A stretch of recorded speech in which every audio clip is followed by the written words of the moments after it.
can't take it anymore. But Malibu is still a good destination. Tell them to come So by. how long have you been there?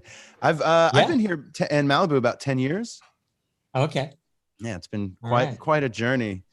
And it was so fun listening to Owen Benjamin last week, because I'm also moving to Coeur d'Alene. So oh, you are? You chose you are? Yeah, I'm going for 6 months, and going to go check out the scene, see how it feels. I'm really excited. Very stoked. Yeah. I know that area very well, actually. You're going to keep your spot in Malibu though? I am. I'm going to keep it in the meantime. Cool. Yeah, I mean, it's a beautiful center, and the story of this place is it's really mind blowing, and how I came to acquire this healing temple, and how I was presented with these practices is quite a story, and I guess we'll talk about it today, right? Yeah, let's. We're live. We're live, so I'll go ahead and hit record, and we'll fire this bad boy up. Really excited to have you on, Erik. We had a great hang at my house a couple of weeks ago, and I was just like, man, let's stop talking right now. Or no, we talked for hours, but I'm like, this needs to be a podcast, because we went deep, and there's just so much to cover. And we're going to go into some esoterics and spirituality. But what I love too, Erik, is that you bring everything very practical. Like, it's very health oriented and very grounded in practice, and which I think we need more than ever right now. So, okay, let me hit record, and we will go. Actually, 1 second. Let me pull up your little bio. And how long do we have with you, Erik, today? As long as you'd like. Cool, man. And Bear, Erik has he's going to play a little music for us too. I don't know if you know this, but Erik is quite an accomplished musician, and he actually his band headlined Saturday night at Music and Sky, and he has a couple different projects. So I'm very excited for that as well, because Bear and I are both, of course, big music fans. So you have great taste, Mike. You have great taste. Super fun show. Oh, thanks, man. Okay. I like your gong in the background there. Yeah. I had a long time ago, I had a good, whoops, we're starting. I was just going to say, go ahead, Bear. Who was he was a German musicologist and conductor, very well-known, Joseph Gunzinger, and he was premier Steiner teacher at the time there. And so he kind of took me under his wing, but he had a sound studio in Hawaii where we all lived.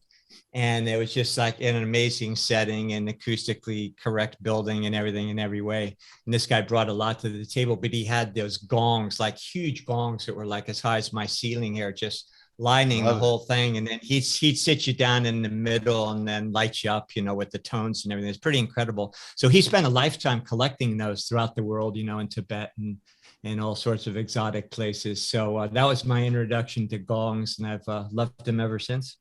Groovy. It's such a way to respect the earth element. Turn a big piece of metal into this shape, and then it vibrates your whole body. Incredible. Yeah, exactly. I was always a fan of the Gong Show myself. So, and that dude was like a spy and stuff. So. Interesting. The Gong. I think I missed that one. Yeah, you didn't know that? He was like a secret spy, the host of the Gong Show. Cool.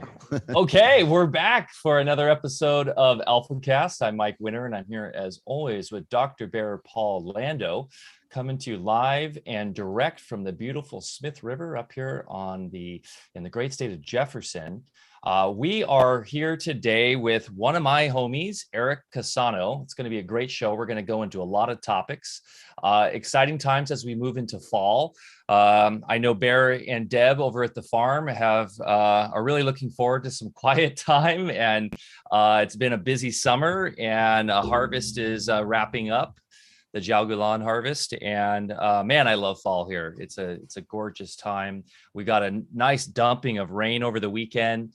Seems like the Oregon Belt, we're calling it, which from NorCal up to Idaho, is in full effect. Because if you went and looked, I went and looked at the kind of the pattern of rain where the rainstorms were coming, and they were coming right along that corridor that Mitch, our guest last week, Mitch, the orgone donor, was very active in. So fascinating times. We're all about solutions here, and it's great seeing them actually in effect.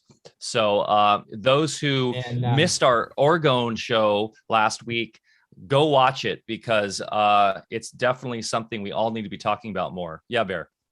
Yeah, I was just going to say, we haven't seen anything yet. I've been online buying orgone supplies ever since that last episode, and I've got a few $1,000 of metal shavings and resins and, you name it, all coming my way. So as soon as we clear out the new lab and can finish building that, then I'm going to use that to construct these devices. Now I'm going to make the the big military grade bazooka type of orgonite devices. So we're going to return the U.S. to its normal rainy state, and just abundance and green everywhere. And, screw sitting around wringing our hands about, the bad guys that are spraying us. It's just like, hey, just be smarter than them. So, and that brings us with you today. You've got a lot of knowledge to impart with us. And Mike, sorry for the interruption. You go ahead and we'll get this going.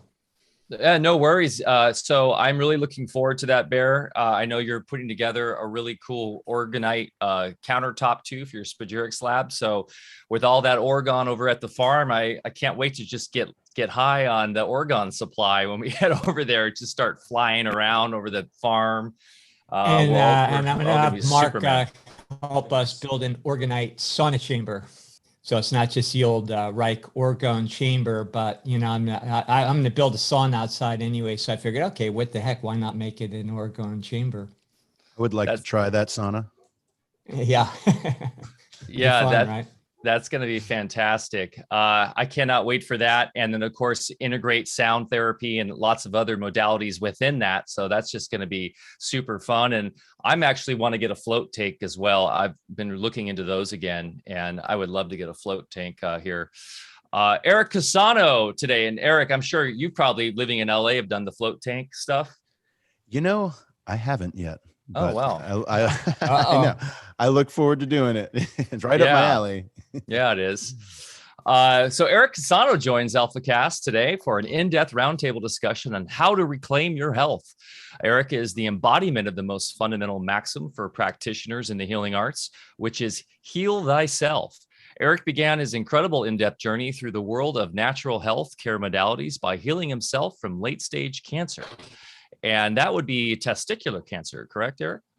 Yeah, that's right. That's right. And I did the Western thing a little, and I'll go into my story deep and tell you how I ended up saying, well, I don't think I need Western medicine anymore unless I break a bone or something like that. Yeah, fantastic. As the founder of Aquarian Alchemy and a wellness coach, Erik specializes in conscious connected breathing and emotional trauma release. Quote, through conscious connected breathing, ice baths, sauna therapy, and nutritional wellness, our programs are designed to help you overcome emotional blockages with expansive awareness. Erik studied under DP Mahesh in, excuse me if I butcher this, Haidakhan, India, where he became certified in 5-element breathwork and now shares his expertise through workshops, private retreats, and group intensives at aquarianalchemy.org, his beautiful sanctuary where he's at right now in Malibu, California. Today, we're going to leave no stone unturned as our discussion will traverse the gospel of the Essenes, which I'm really excited about, connecting with spirit through holotropic breathwork and the 5 elements, Dreamwork, extremely important these days, urine therapy, which we've already gotten a comment in YouTube here that it's satanic. So that'll be interesting to see your perspective on that comment. Interesting. And the vast gamut of healing through consciousness exploration. This episode couldn't be more on point as a counterbalance to the prevalent mainstream fear narrative that has kept so many ignorant of natural law and the reality of our own innate abilities to self-heal. We're going to present readily available practices and powerful solutions to help you navigate the engineered Maya of these historically uncertain times so that you can be part of the solution. Bear Lando, that was beautifully written and I think super on point. How are you today, sir? Thank you. And I hope that was okay. You know, I was writing that up, and I hesitate to try, put words in people's mouths. So I hope that depicts you okay. Correct anything that I've got wrong in there. But hey, go ahead. Bloody brilliant. That's what I love to hear. Okay. So thank you. And so great. Thank you for being here with us today. Really looking forward to this. Mike shared a lot with me and just said you guys had a good connection and spent a few hours there philosophizing over at his place. Sorry I missed out on that, but I get to catch up with you guys today. So really awesome. Your story is so valuable, and you're one of a growing number of people that have proven through their own experience that disease is perhaps something much different than what we've been taught. But of course, the roots, especially the anxieties that we have, especially when you mention words like cancer, which, by the way, we talk about on this show all the time, are just words. But those words have powerful impact because we've been engrammed since birth that they have, just great ominous, consequences. And so being that, our body is nothing more than a reflection of our beliefs, our thoughts, and so forth. It's no stretch to me why so many people succumb to these so-called diseases when they don't have to at all. But then there's a few heroic archetypes out there like yourself to say, hey, I'm going to do something different. You go through it and you heal yourself. One of my old kind of role models was Albert Schweitzer, and he was all about finding the inner physician. And it all goes back to that heal thyself. And unfortunately, in my travels, being a physician type, being around a lot of doctors of all types at seminars, working in hospitals, working in teams in different emergency services, they really haven't wrap their mind around that simple concept of heal yourself. And just like any other endeavor in life, how can you possibly pull something off unless you've been there and done that yourself? So what you have accomplished and, is to me much more valuable than any number of diplomas on the wall or, books you could possibly read. You've actually done that. You've walked the talk. You've, gone to the center of, all the fears that we all entertain. So it's a great story. And that's what we want to hear from you today. Perhaps sharing some of the modalities that you found useful. And Mike has already mentioned a couple, and then just take it more into your own journey and what you think disease, health, and everything else is in the first place. So I'll stop rambling here. Thanks again for being with us, Erik, and I really, really appreciate you, everything that you have to share with us today. Excellent. Thank you, Bear, and thank you, Mike. So I guess I could start off by telling you guys just the short version of my cancer journey. And by the way, is my mic loud enough? You guys can hear me okay? You sound great, my friend. Excellent, excellent. So, okay, so about 9 years ago, I was diagnosed with testicular cancer. My late wife actually found it on the way back from Burning Man on my second time. And she we were sitting in a hotel room and she was sort of casually fondling my balls. And she said, yeah, you think you need to check this out. And the moment I felt it, I realized, I was like, this is cancer. I did it to myself. I was hoping it wasn't, but it definitely was. And so I'm a Swedish citizen. So I went to Sweden to get it taken care of. Now, I wanted to find the natural cure. I knew it existed, but I also knew that there's no recorded record of anyone ever beating testicular cancer without getting their testicle removed. It doesn't matter. I still believed in natural healing. I just didn't know how to approach it at the time. I was new to holistic medicine. I was 29. So reading books, scrambling, how can I beat this myself? I couldn't figure it out. And I said, looks like my destiny is to have my left nut removed. So I went to Sweden, had it removed. And then the doctor said, sorry, you have stage 2. Sorry, the cancer spread into your lymph nodes and your chest. You need chemo. So I promised myself I would never do chemo my entire life. I was like, I will never do that. That's retarded. Because like you guys said a few episodes ago, doing chemo is a death wish. And I couldn't agree more. You know, it really is. And I knew it. And, but I buckled, you know, I did. I guess you could say I made a mistake, or I learned my lesson, or however you want to look at it. It's all lessons. The mistakes are all lessons, of course.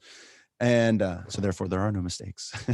So I did the chemo, and after the chemo, the doctor said, sorry, you still have cancer. I was like, that's what I get for listening to you guys. Like, what am I doing? And then the doctor said, okay, we want to cut you open and take out your lymph nodes. You know, the bottom part, that's just next in Western medicine protocol when you have cancer or testicular cancer. It's just your lymphatic system. Doesn't really do much. Yeah, you don't need that thing. Yeah, tell me exactly. So I thought the opposite. I was like, wait, maybe I do need this.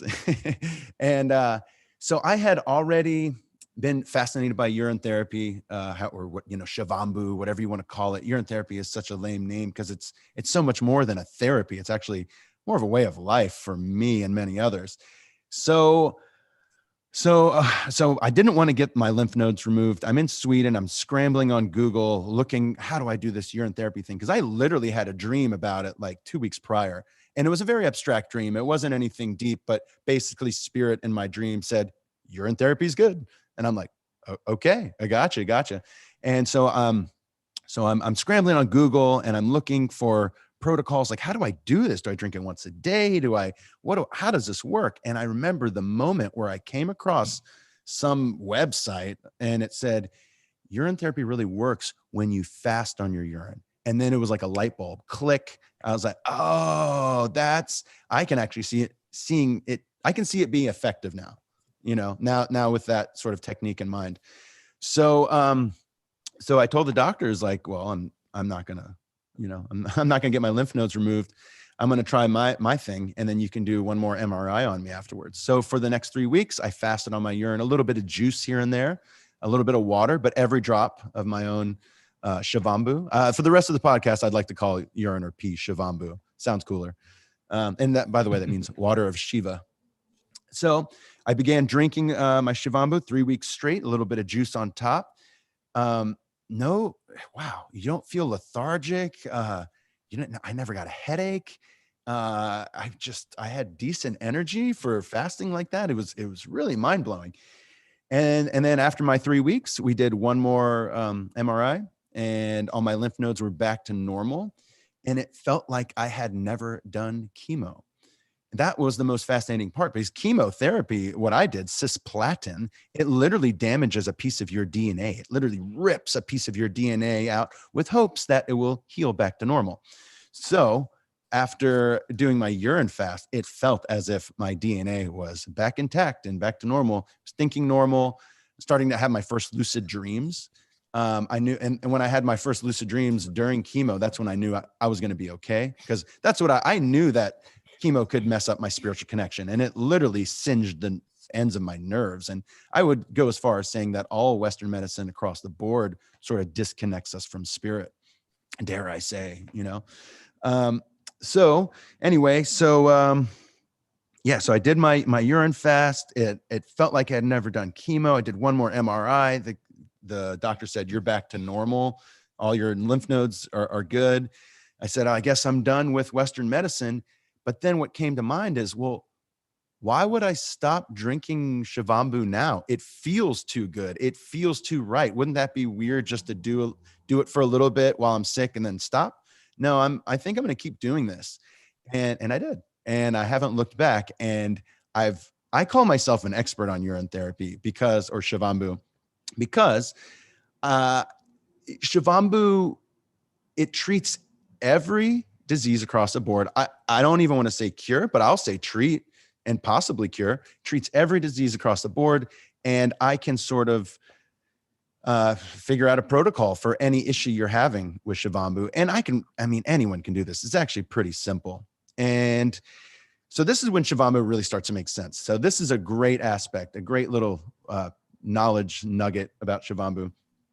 So everybody's already drank their own urine. Everybody. Whoa. Well, not me, Eric. Come on. I'm Gary and I don't drink my pee. Well, this is what I would tell Gary. I would say, well, everybody is grown in their mother's womb. And yes, for those 9 months, you're in an amniotic fluid. 70% of that amniotic fluid is pee. So when you're urinating in your amniotic fluid, you're drinking it because your stomach and your lungs are filled with fluid when you're a baby. So you're literally growing in a urine substance. That's why aged urine is next level, because it's kind of like amniotic fluid. There's tons of stem cells in there. And you can even do your at-home scientific research on your aged urine. And this is what I tell everybody. So you can take your arm, burn yourself twice, bam, bam, 2 burns. One of the burns, apply aged urine to it. The other, do nothing. You'll watch the burn with the aged urine will heal up very quickly, because aged urine is like liquid flesh. And it's not even a secret that urine and aged urine has stem cells in it. CBS News has said that, you guys can Google this. CBS News has said the Chinese have regrown stem cells in urine. I'm sorry. The Chinese have regrown teeth in urine, or using the stem cells of urine to regrow teeth. So that's mainstream news. But also, if you just Google stem cells in urine, you'll find tons of information. And again, all there in plain sight. So yeah, just a quick comment, Erik, in old alchemical circles, and those of us that are resurrecting a lot of those old chemical lab procedures, with herbs and minerals and things, one of the most prominent preparations of the old alchemists that we would liken maybe to the Philosopher's Stone and all that sort of thing, is really making a stone from urine. You start with the urine. Now, it's in the old days, it used to be a 9-year process just to make this stuff. But now we have laboratory equipment, things that can speed it up greatly and do it in months rather than years. But all the reports across the board from that kind of spagyric or alchemical preparation was that it absolutely regenerated the body. And in fact, people that took it, their teeth would fall out, their hair would fall out, but then they grow everything anew. The other thing, with urine therapy is we have to understand, as with all natural therapies, it really requires a good deal of responsibility, because when you're drinking urine, you have a daily biofeedback of sorts, don't you? You can tell, if your diet has been good, if there's things that are kind of yucky in it, you don't want to be overdoing animal products.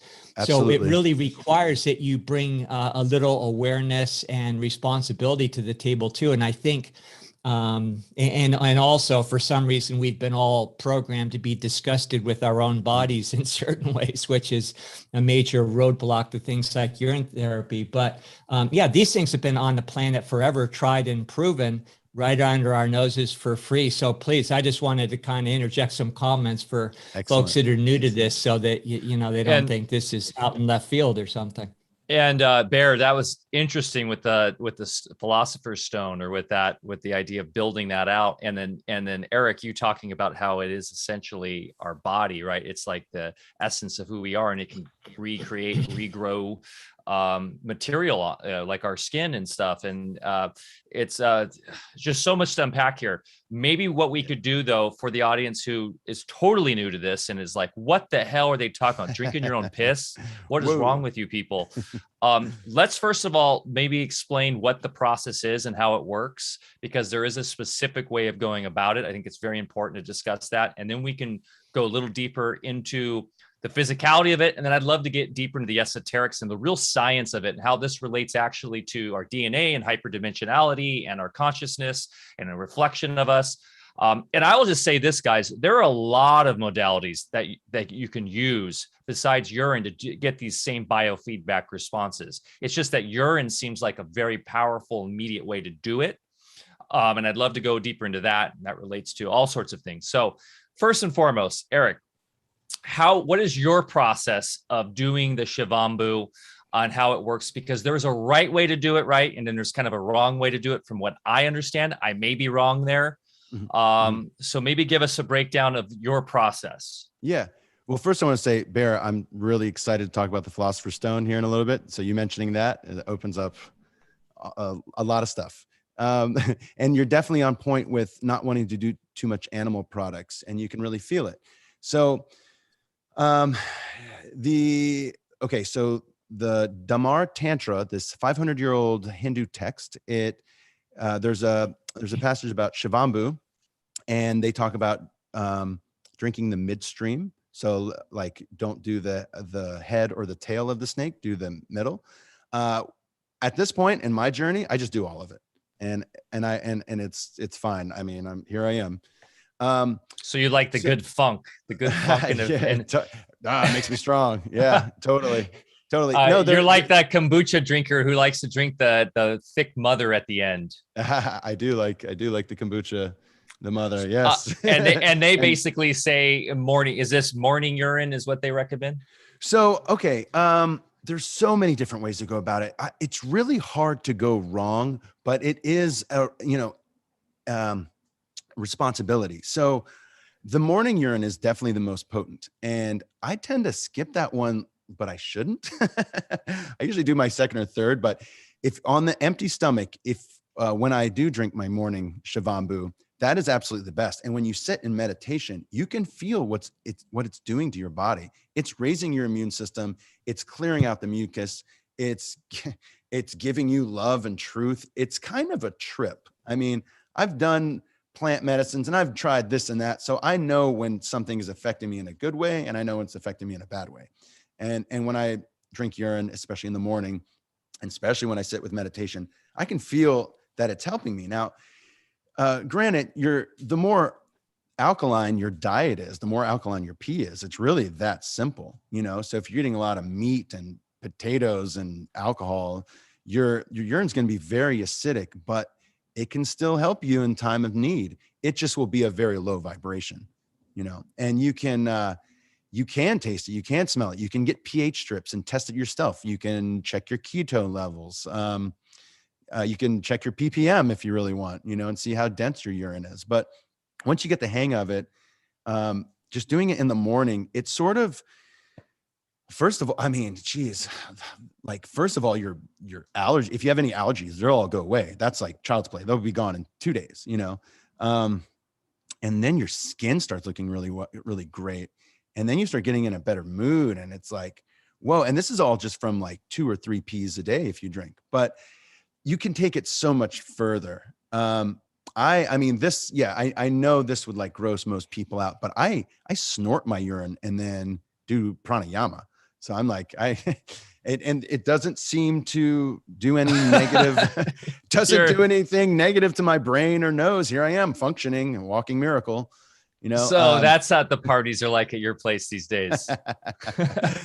Man, I can't get everybody to join my Shivambu cult, but gosh dang it, I'll keep trying.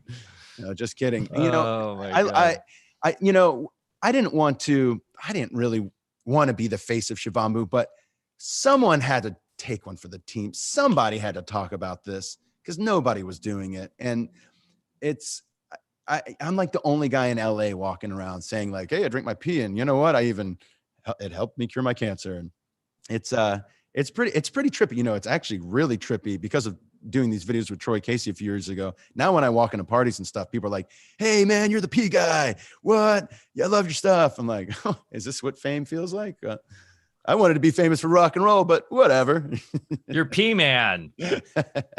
Pretty funny. Hey, come piss on me. And we've had that's black magic. Just a quick comment as an old surfer. The first thing we learned when we all moved to the islands a long time ago is you get coral cuts, you pee on them first thing. All the locals over there, just pee on it, so liquid flesh. It's, it's not lost on, a lot of different cultures for different things, and every surfer in the world will tell you that, and they also do it, and they aren't squeamish about it, and it works. Yeah, totally. And there's another really effective technique I do, and that's aged urine enemas, and holy moly, it is incredible. Yeah, you got to meditate on that. See how that feels, because it's like. Yeah, I do want to go into this. I know you recently. Okay. I connected you with Kelly Brogan, and you guys did a whole. You did a interview with her on that for her community, and because she's kind of like considers herself like the enema queen of some respects. So when I first told her about, hey, do you know about urine enemas? She's like, get the heck out of here. What are you talking about? Because she's mainly did traditional coffee enemas, which we're all about. And I try to do one a week if I can. And we can go deeper into why that's more important than ever with all the toxicity on this planet. But real quick, back to the Shivambu and drinking your urine. So what's the process for you? So you catch your stream and then do you drink it right away? You know, there's ways to age it. When you're starting to, for people that are like, well, that's intense, is it okay to mix maybe a little lemon juice in it? Absolutely. As a start to kind of maybe help people first get into it? Because I know a lot of people in the Western realm are going to be like, this is disgusting. Of course. But you know, I think if there are some ways to ease the way into it, because I'll full disclosure, I've done it. I haven't done it in a little bit, but Troy Casey's the one that got me into it, because he's kind of more, and I love Troy, but he's definitely more on the theatrical side. It's kind of a little bit more of a gimmick in some respects even to him for his brand. But that being said, he does it. And that dude's in his mid 50s and looks like Odin. So he's doing something right.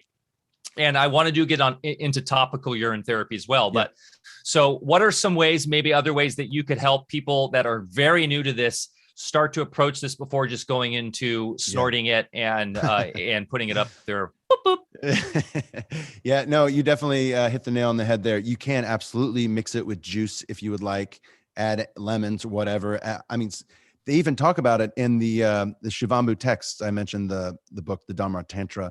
And in the Shivambu text, Shiva, speaking to Parvati, actually tells her that you can mix herbs with your Shivambu. You can mix, I think he says neem and ginger, honey. He actually mentioned some of these, and it's spot on. And I've done it, and it's totally amazing. So you can start with a few drops if you'd like to see how that makes you feel. See if you feel bad or good afterwards.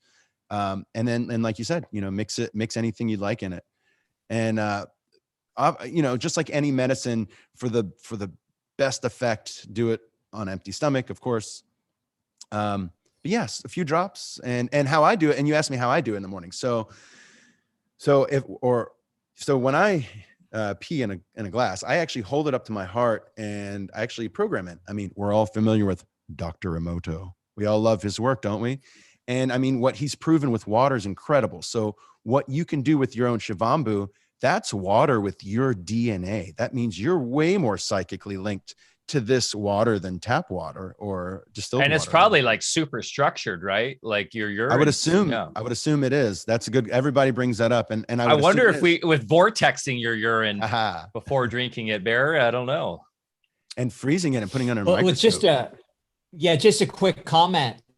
With Dr. Emoto and everything, you know, urine is even more powerful in that it's the water element from your body, which it means it's manufactured by your cells. Now your cells have a resonance. It's unique to your body, and it has the blueprint and all the awareness of your entire life stream for all time. So you're getting actually water that's been modified on a level of resonance that is unique to you. So it does have different properties than just programming water, and it will be more amenable to your consciousness programming than just plain water. Totally. And I'm assuming too, your urine would be a much better for you if you're drinking structured, spring water that's more vital than if you're in the city drinking chlorinated, fluoridated water. That's going to have a much more harmful effect on your urine therapy, of course. I mean, that just seems like common sense. Yeah, exactly. The higher vibe your diet, the higher vibe your Shivambu.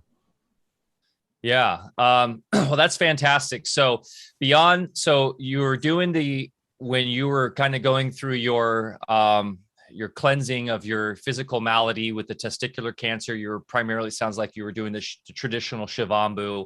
And now that's evolved now into aged urine enemas. And I don't want this show to all be about urine, but I think we got to talk about breath work and esoteric stuff too. Yeah, exactly. But there is a lot of esoteric in this. And when we were having our discussion, when you and your lovely partner, Britt, rolled through a couple of weeks ago up here, we got into the Essenes and the ancient mystery schools talking about urine and how there are even Western mystics that were applying urine topically, aged urine topically.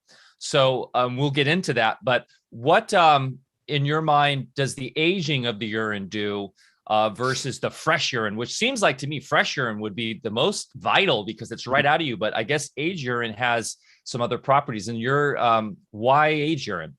Yeah, so there's two very important components with aging urine.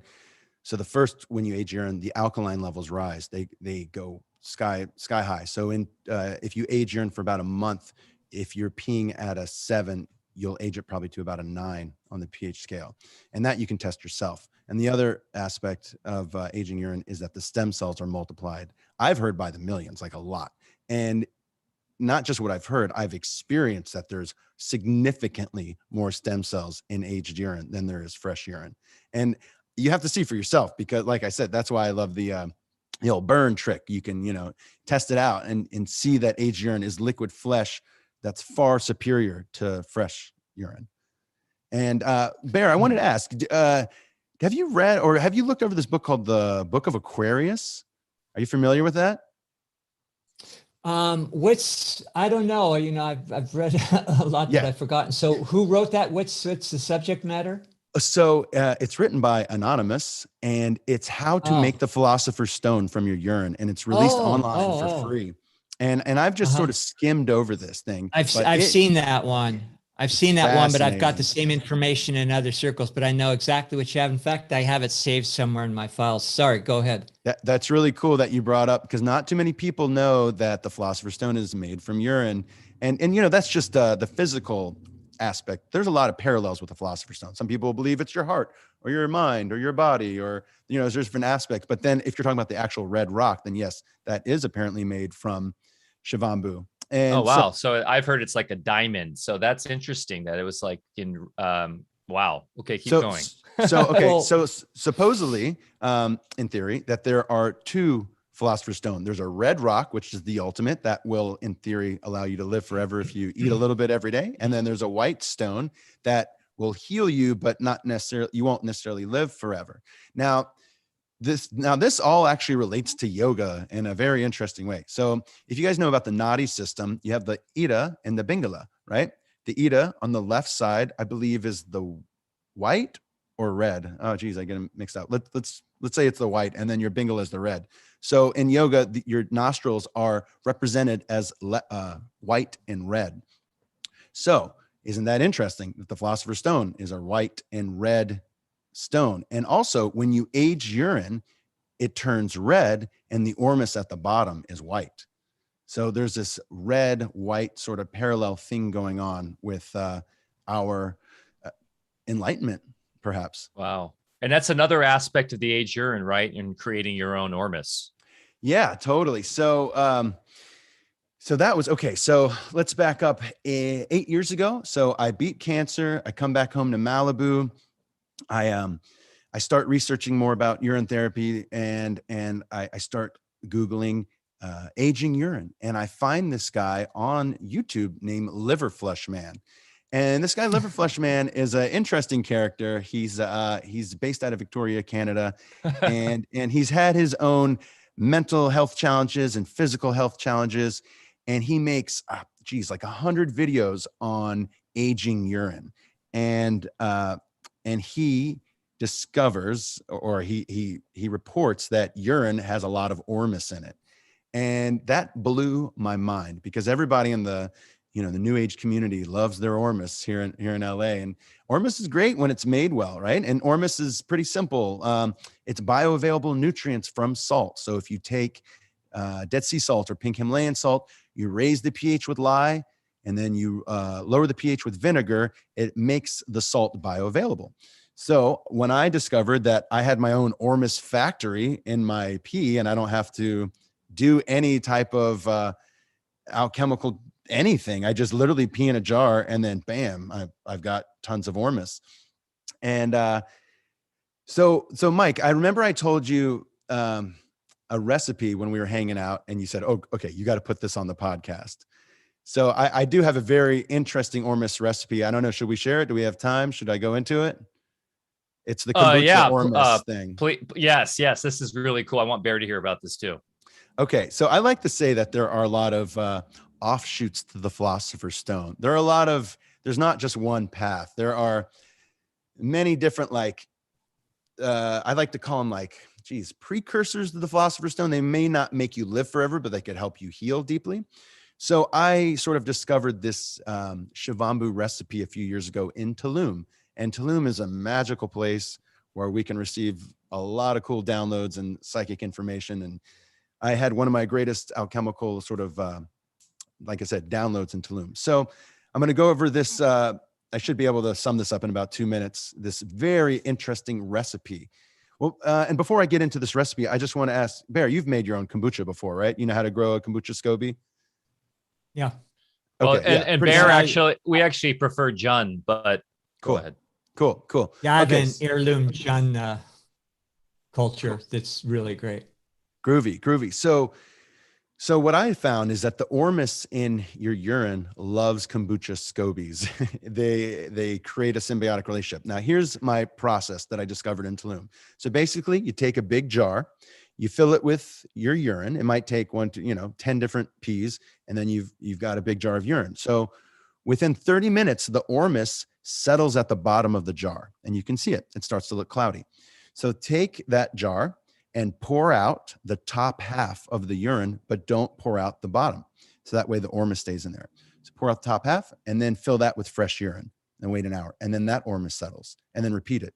Pour out the top half, fill it with fresh urine, and that ormus will settle. So if you do that every day, pour out the top half, put in fresh urine, let the ormus settle. Within a month, you'll have a lot of ormus at the bottom. And I mean like a stack, like, ooh, what am I going to do with all this ormus? You can eat it. You can do all kinds of things with it. It doesn't taste gross or bad or anything. Your urine might taste a little pungent depending on your diet, but the ormus is like ormus. It tastes like ormus. It's very neutral. It reacts in my body the same way the ormus I buy at the store does. So here's my recipe. So you take the ormus from your urine, and then you pour out all of the urine from your jar except for the ormus. Now you're just left with ormus and a little bit of pee. So I would get GT's original kombucha, the dark bottle, the blue one. So you want a plain kombucha with a mother in it, basically. You don't want any fruit in there, and you want a little bit of a mother forming. So I get like 4 of those GT kombuchas. And then I pour one of the kombuchas into the jar with the ormus, and I let the ormus settle. And then I pour out the kombucha, but not the ormus. So I'm washing the pee out of the ormus. And then I repeat that 3 more times. Pour in a kombucha, let the ormus settle, then pour out the kombucha. Pour in the kombucha, let the ormus settle, pour out the kombucha. And then on the 4th kombucha, I pour a kombucha in there, put a coffee filter on the jar, and let it sit for about 2 weeks. Now, basically, all I'm doing is growing a kombucha Scoby with my ormus at the bottom. That's all I'm really doing. But the reason I washed out the ormus was to get all the urine out, so the pH will be low enough. Because remember, the urine pH is quite high. It's 6, 7, 8, 9. And then kombucha is like at a 2 or 2.5 or so. So this is when things get fascinating. So when your kombucha Scoby starts forming on the surface of your kombucha, the ormus actually comes alive. And by day 3, it grows little tentacles, and it attaches itself to the Scoby as it's forming, and they create a symbiotic relationship. So within 2 weeks, the ormus has taken on a life of its own, made love to the Scoby, and they've attached to each other. And it kind of looks like a jellyfish or an alien. It's like this, the ormus becomes this curtainy type of thing. I mean, we got to do this again. We need to get the word out here about this, because this is wild stuff. So after your Scoby is formed and the ormus is attached to the Scoby, and it's set there for about 2 weeks, that's when I pour my sweet tea in there, right? I think I was doing like chamomile, coconut sugar. You do whatever you want, any kind of sugar tea, and you pour it in your Scoby ormus concoction, and then let that sit for 2 weeks. And you're creating kombucha with your DNA in it. You're creating kombucha with your ormus, your essence in it. And when you tell this little concoction what you want, it actually responds to your thoughts. I mean, this is really deep psychic stuff. So when there's no books on this stuff. This is just stuff I made up, and all this, I'm saying this, we need to research this kind of stuff, because this is kind of next level, and I hardly know what I'm doing yet. The results are fantastic. For all you know, you're creating Venom or something, from the Spider-Man villain. He's like, you're creating, that's going to become a kind of suit, and then you're going to be wearing that. I love that movie. One thing that Eric, I know you love your Marvel movies. Erik, one thing that I love that you bring up too, it's like this is known and stuff. What thing we talked about a lot, which I want to get into a little bit later, is there's a tendency for people in a truther scene to want to find knowledge and wisdom by going on YouTube and Google and stuff. But one thing that you're really good at is meditating and just finding truth internally and finding and following your intuition and tapping into the hyper dimensions of consciousness. And for all you know, you're getting that message from the urine telling you to do this, and you could be discovering a great new modality that could be important medicine for the future. Yeah, it's a symbiotic relationship. Go ahead. Just a couple quick comments, Erik. This is a great conversation, by the way, right up my alley. I make the ormus out of water. It's my favorite way.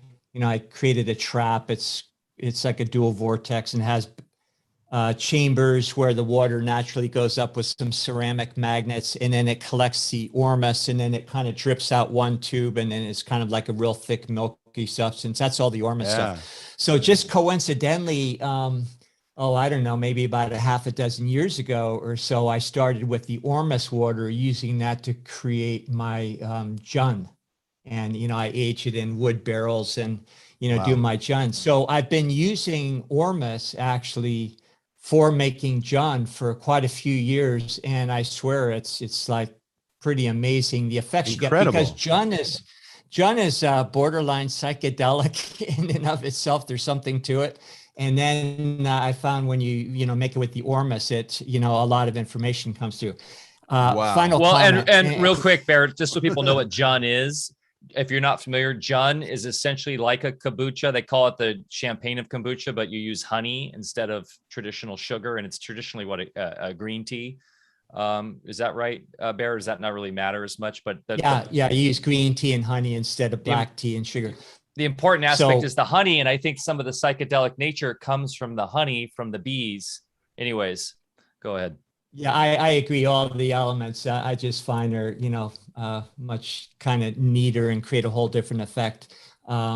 So here's another couple comments, and I hope I don't just confuse things. I'll make this as quick as possible. When we're talking about ormus, and I have a little history there because I went back in late 80s, early 90s. I hooked up with Dave Hudson when he first made that discovery of ormus.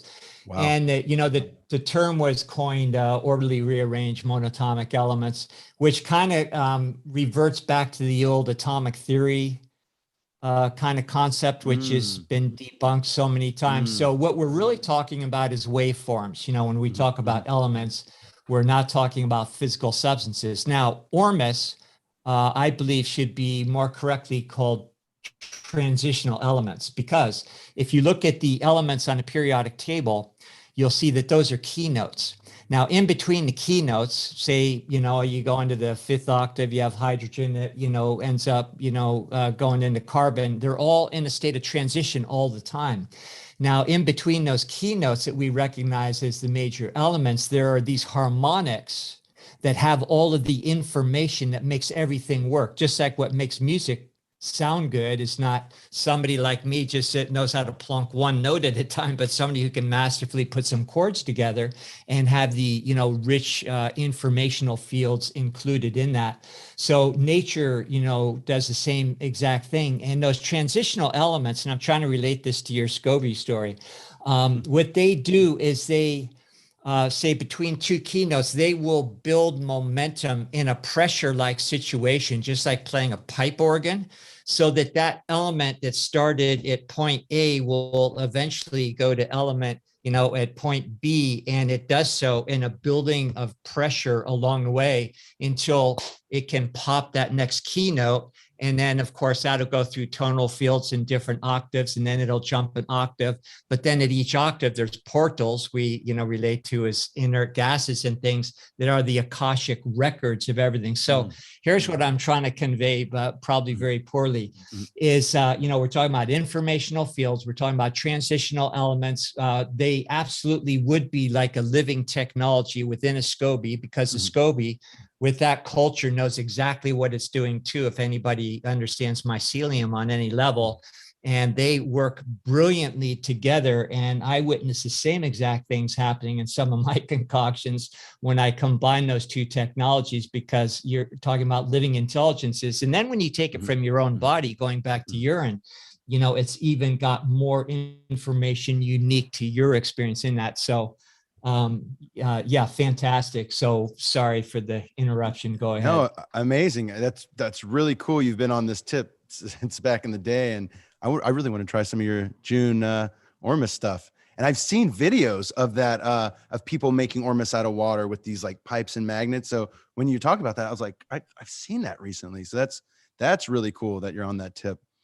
Yeah. And if you have a good water source, like we do, we have, spring water that comes out of miles of bedrock, just vortexing for who knows how many miles, beneath the Earth's surface. It's very rich in Ormus. Ormus used to be very abundant, but now in our regular water and food, it's very limited. And that's why when you can concentrate Ormus the way, our urine normally concentrates it, amongst other things. And that's why, it's really like a tonic. Yeah. It's interesting. I was just going to say, Bear, it's interesting that Ormus used to be plentiful, and you think that might relate to the what Wilhelm Reich even talked about, the desertification of reality due to the toxic consciousness that has been taking over this realm versus the vital kind of more aware consciousness that touches into what I guess you could call time space or the quantum realm or whatever, and how if we can get back to more of that like divine consciousness, the transitional elements will be becoming basically popping into this density, into this materialism more. And so there really is a connection between that consciousness and this physicality with these transitional elements. They're the delicate transitional elements that, are more vulnerable to the more noxious, ferratic kind of short waveforms that we, are bathing in all our microwave technologies now. So they take a hit first. They're ceramic state, they're pre-metallic, and they get destroyed. And then now we're missing out on all the informational fields that our bodies need to repair and rejuvenate and keep ourselves youthful. Yeah. So, wow, my mind's spinning right now. Me too. Age urine enemas, that's something maybe, I want to kind of move on to how you got into rebirthing and holotropic breathwork, but real quick on the age urine enema. So you got into that later, and how often do you do those? How long do you age your urine for? And for someone who's looking to try that, like myself, I haven't ever done them. I heard it can kind of burn and be kind of it burns, but it's a good burn. It's a good burn.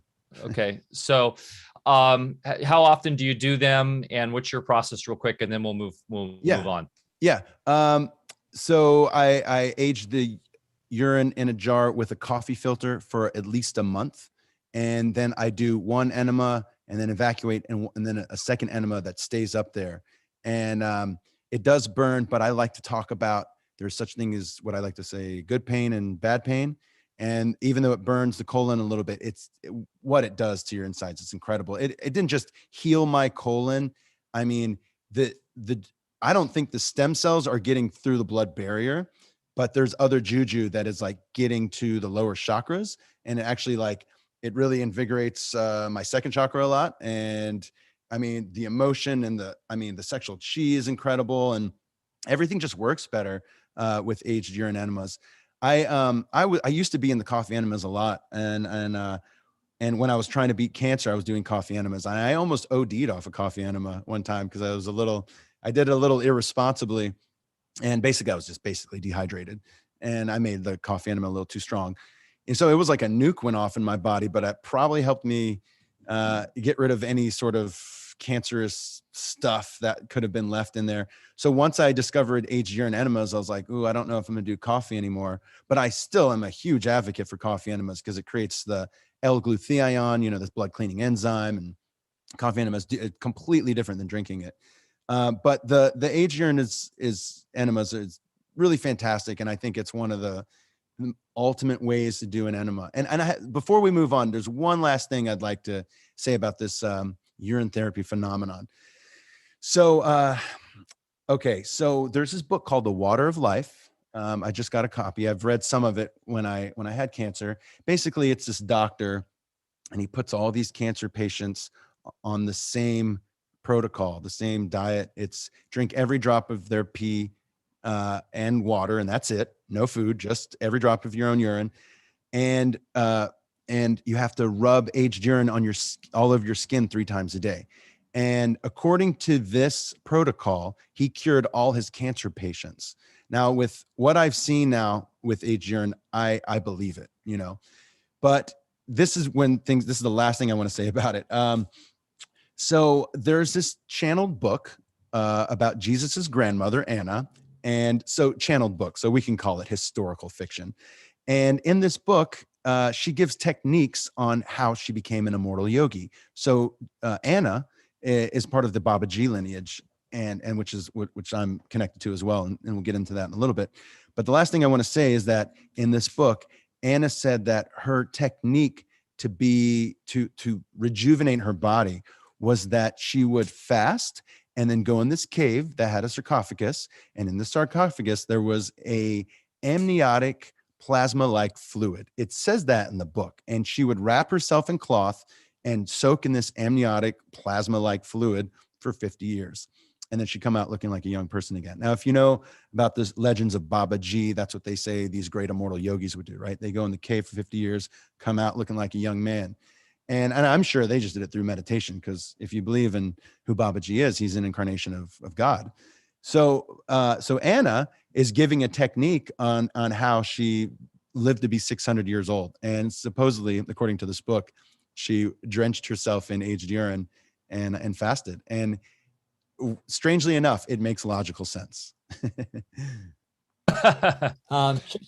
Just a quick story. There's a gentleman that I'd like to get on the show here. His name's Dean Clifford, and he's more in the sovereignty circles up in Canada. Great guy. But he was thrown in jail the last time, and he's, became very health conscious in his journey and didn't want to eat any jail food or drink horrible water while he was in jail. And he was in there for a good number of months, and he just drank his urine. And as he described, came out, wouldn't have ingest anything else. And he did that the entire time and came out. He felt just feeling healthier than he ever had in his whole life. So totally. If unfortunately somebody gets shackled and chained and dragged in the slammer, it's a good way to not only survive, but thrive and detox while you're in there. Absolutely. I mean, you're stuck at sea, you're stuck in the desert. God forbid the power grid and the water goes out. I always like to make the joke, well, I'm going to outlive everybody if the power grid goes out. But I mean, it's Shivambu, urine therapy, whatever you want to call it, is what I believe, ultimate sovereignty. I mean, it really is. This is like saying, hey, I just need myself. Like, give me a little bit of water, a little bit of food. I'll take care of the rest. That's why they call it looping, because you're looping your own waters. And mm-hmm. And that's a really cool story. Incremental step towards breatharianism, I guess. Yeah. And totally. One other little tidbit that might be interesting, everybody's worried about blood clots these days for people that have taken the gene therapy. And, glutathione, as you already mentioned, that you get raised 600%, raised in your bloodstream when you do a coffee enema. That does break down the two-dimensional graphene that, is found to be causing a lot of the clotting mechanism in that experimental medical procedure. But also in urine, there's something, correct me if I'm wrong, I'm trying to remember, is it urokinase? Urokinase, and that also breaks down the fibrin that could create possible clotting issues, and especially these days where people are having that provoked by this medical procedure. Raise your glutathione, get some urokinase in your bloodstream, and then something else on a biological level called mucoracinosis would be a great idea too. And then kali-mur or cell salt. So those 4 things, you can really normalize the viscosity of your blood and maybe even come out the other end unscathed, even if you've had the medical procedure. Yeah. Groovy. We are self-sustaining healing machines. Aren't we incredible?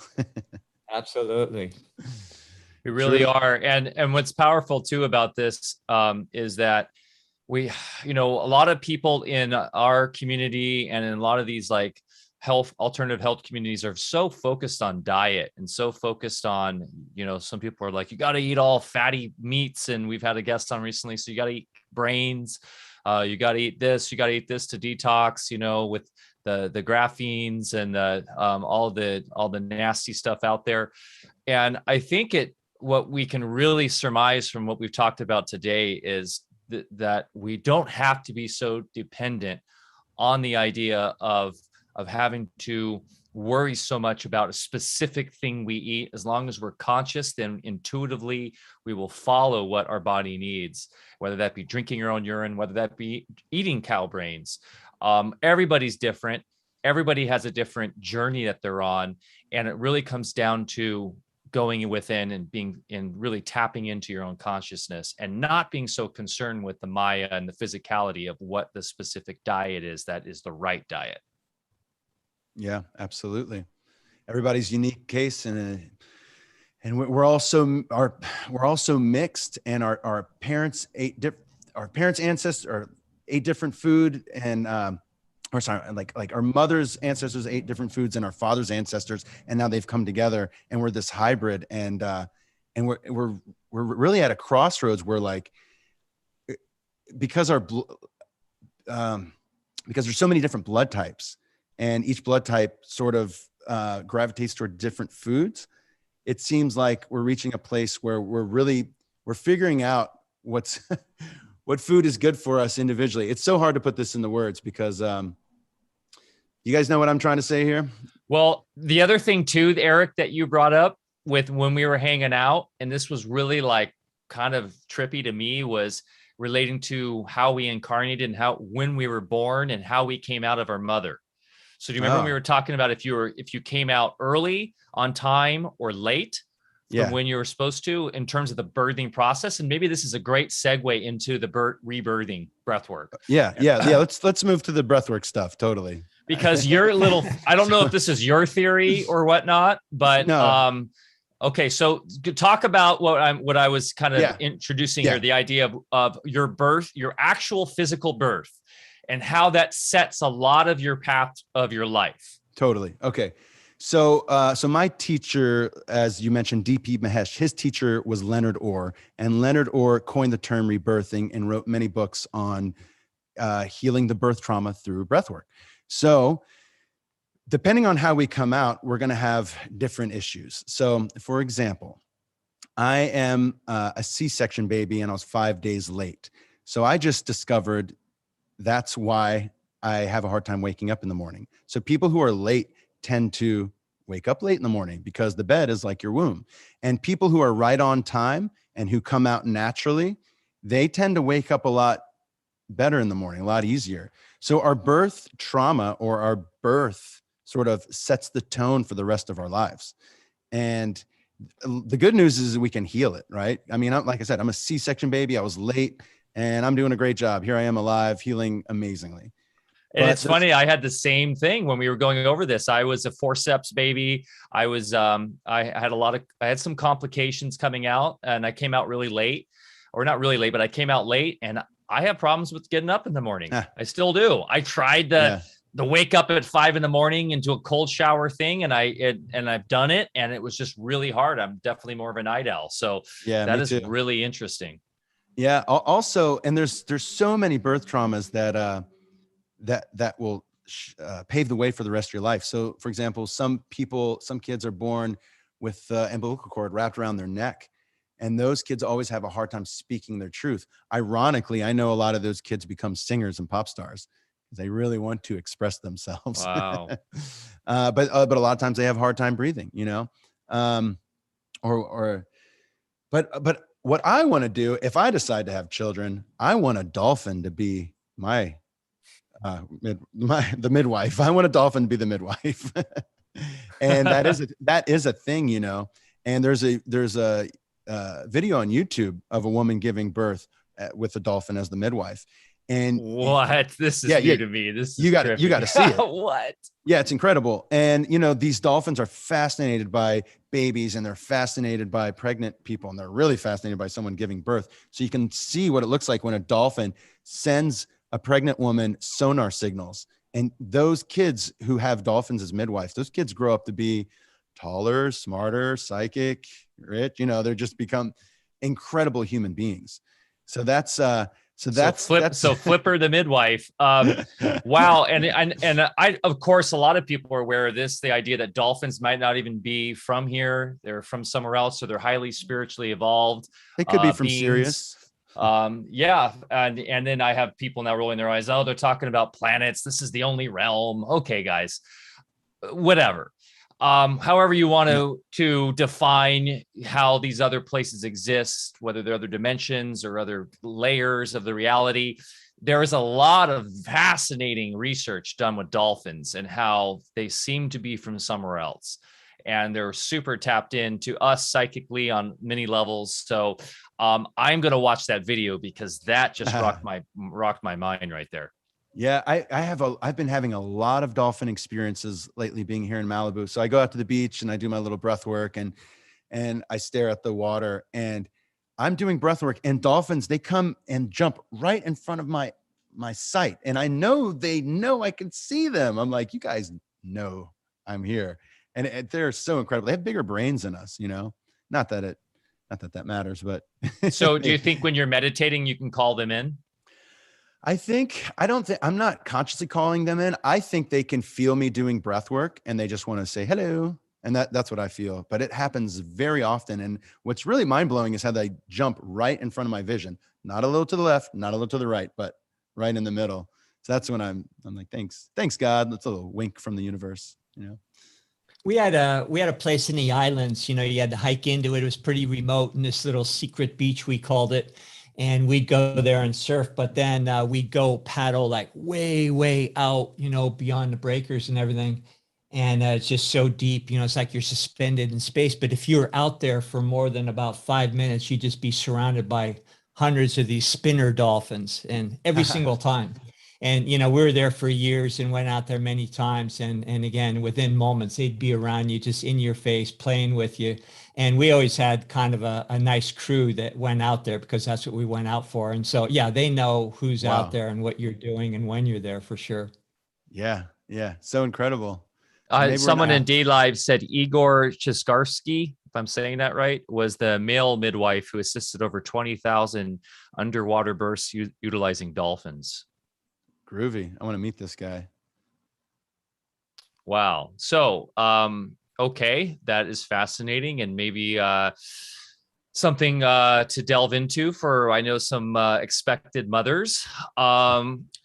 Moving forward, rebirthing process. So how did you get into this with your, what led you down this path? Yeah. So when I was 27, I had what can be defined as a premature Kundalini awakening. While everything is truly perfect, I didn't have a bad time, but when I was 27, I thought spirituality was science fiction at that point. And I had someone let me borrow a book called The Idiot's Guide to Chakras. I'm like, oh yeah, I want to learn about yoga. Sure.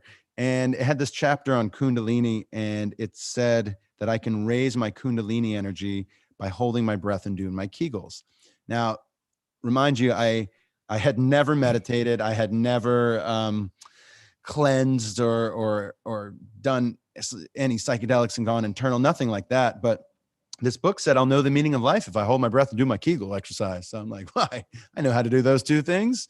So, so I tried it out and I held my breath, did my Kegels, and kept I did pump release. And within about 3 minutes, I activated my Kundalini energy. So it didn't go up to my 7th chakra, right? The 1,000 petal lotus.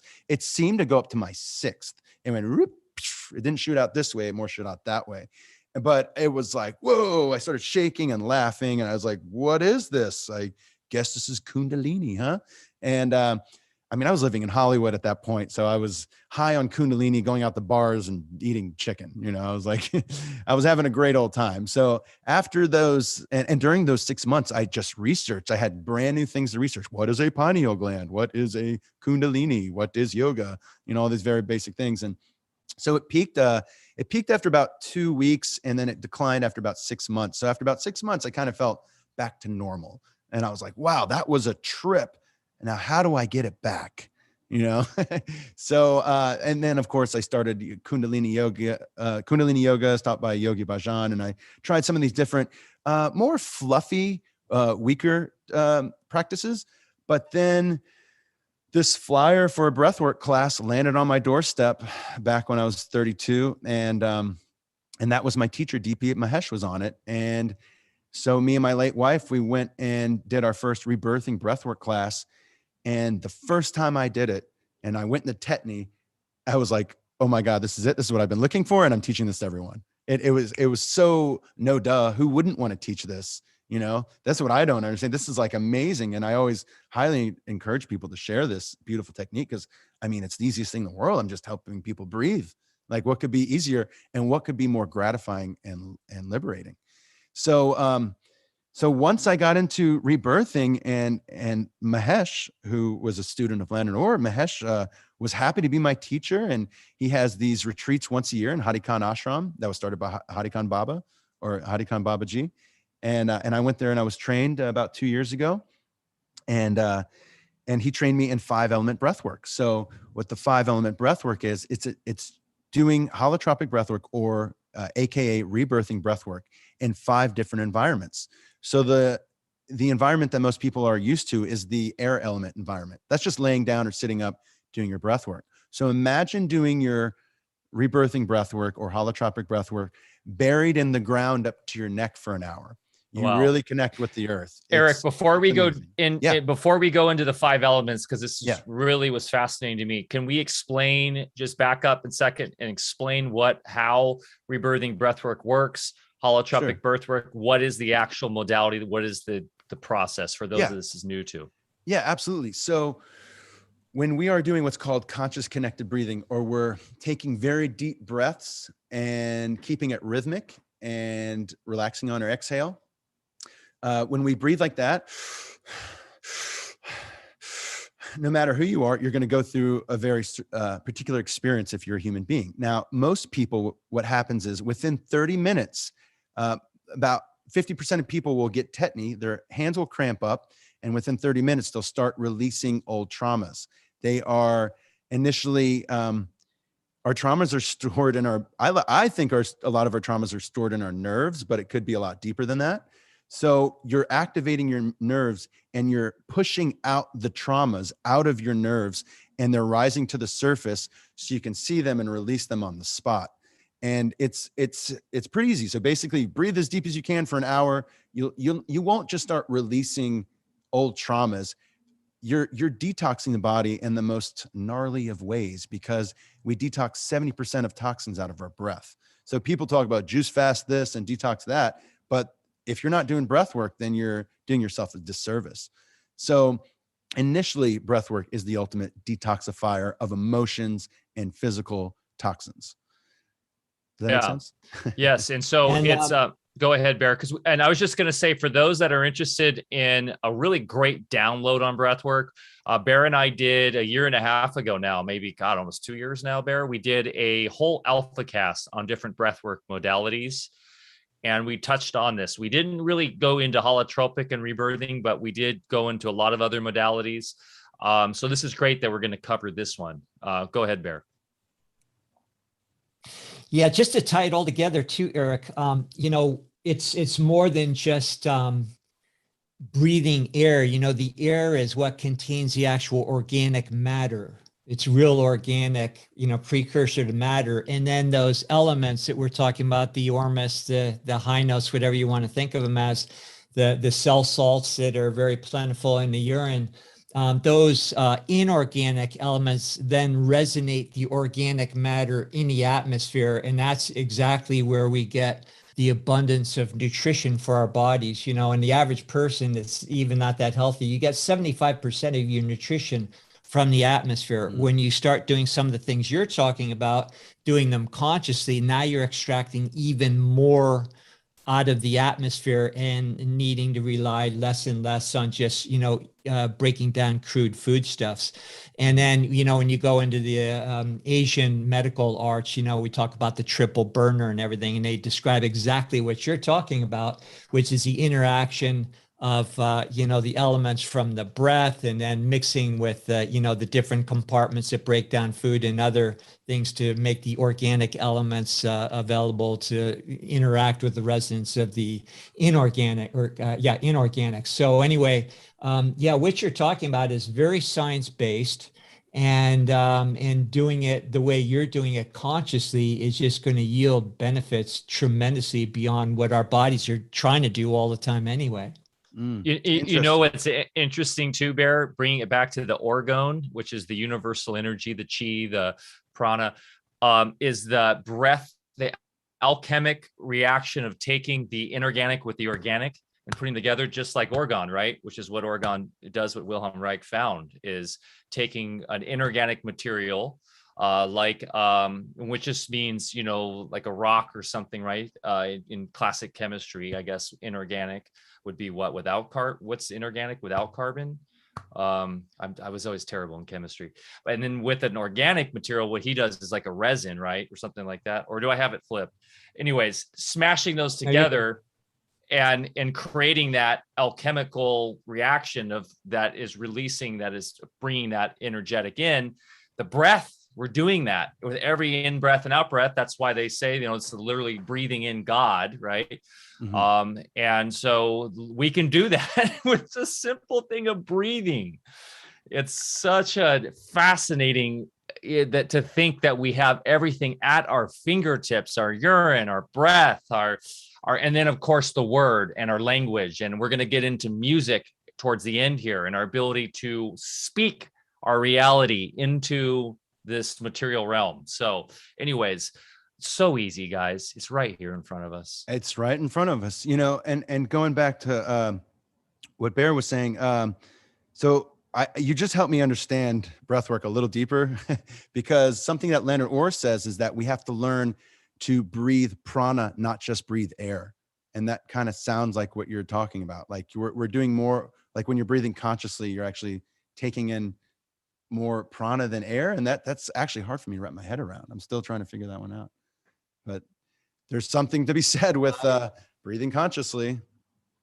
Completely. And that's, when you go back to the old practices, like within martial arts and things that, I learned for a long time, you're not just conceptualizing breathing prana, but you're training yourself to see it as you're breathing it. You're training yourself to conjure it out of the atmosphere, hold it in your hand, feel it, circulate it through your body. It's just, air is no longer just kind of empty space. It's actually substance. Yeah. And you have to experience it. And what you're describing is the way to experience it firsthand and make that so real that now you're on a whole different level.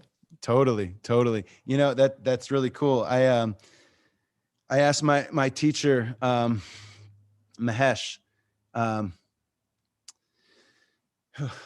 I asked him, what's the difference of the way you're teaching breathwork to Westerners compared to the way you've done breathwork as a monk? Because my teacher was a monk for 7 years. And he said, well, in the West, we're just more concerned with breathing. Just make sure that you're breathing right. He said, in the East, we actually will visualize the breath and see it. I was like, oh, and he said, besides that, it's about the same. I was like, wow. So I'm doing monk stuff. That's cool. So yeah. Yeah. Should I continue on the 5 element? Yeah. Deal? Yes. Absolutely. Okay. Cool. So depending on the environment that you're in, your breathing session is going to be very unique. So as you guys have done, the air element was just laying down or sitting up, and then we call those dry sessions. So before moving on to different elements, it's highly recommended that you do at least 3 big dry sessions. And that way it won't get too intense when you're dealing with the other elements. And that being said, Erik, are you saying to do that with a practitioner, having someone lead you through it? Isn't that usually the typical way, or is it okay to do it solo by yourself once you kind of know what you're doing? And also I have done it led by people in the headphones remotely as well. But just wondering what you say is the best way to, especially if you're just starting. Yeah, that's a great question. I highly recommend that you get a sitter or someone to help you through the breathing process. but I really encourage everybody to do it on their own. Hey, if you can lay down and breathe as deep as you can for an hour and a half and do it well, then by all means do it. But most people won't. And most people will do a lot better if you have someone sitting next to you, making sure that you are doing this correctly. And that goes even for me. Like in the beginning, I mean, as soon as I learned this, I started doing it on my own immediately, but I definitely have done some sessions since then with someone leading me. And it's really nice to have someone holding me accountable. So do it on your own if you can. If you can't, get a teacher to help you get going. So let's talk a little bit about the elements, about breathing with the elements. And it's so fascinating. And the whole reason that Leonard Orr decided to call this style of breathwork rebirthing is because he did it in a warm bathtub and he recreated the experience of coming out of his mother's womb again.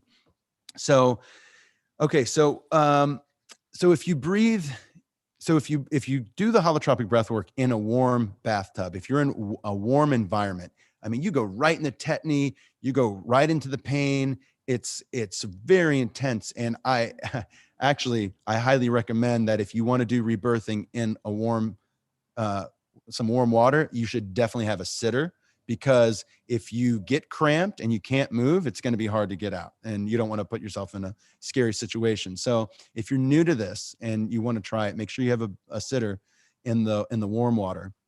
And in the cold water, it's a completely different experience. You probably won't get tetany. It actually invigorates and empowers you. And the cold water, Wim Hof is the cold water king. And so as we all know, the cold water is really great, but very different experience than the warm water. The warm water is more about going very deep, very internal, and healing some really deep stuff. And that's my second favorite. My favorite element is the fire. There we go. And in the warm water, it's okay to pee because you're just you know it. Of course. But my favorite is the fire. And for me, I'm a very emotional dude, and I'm a clairsentient, and I think I can say that and own it. I feel a lot, and sometimes too much. So when I sit in front of a fire, it clears my auric field. Now, here's another aspect. We're going to get into this aspect of emotional energetic pollution after I finish talking about the 5 elements. But the ultimate way to clear your auric field is sitting next to a fire or salt water is really effective. Okay, so we talked about the earth element a few minutes ago. You can do breath work buried in the earth up to your neck.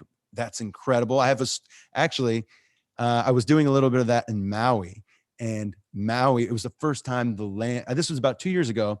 I was doing breath work in Maui in the dirt, and Maui spoke to me. I've never had land just speak to me. And the Maui told me very clearly, it said, "You must pray out loud." I was like, "What?" I'm getting goosebumps right now saying that. And I was like, "Really?" Yes. Okay. So then I started doing a little prayer out loud, very potent. And then I went to hang out with my buddy, Michael Hathaway. And he's a kind of a famous kirtan artist.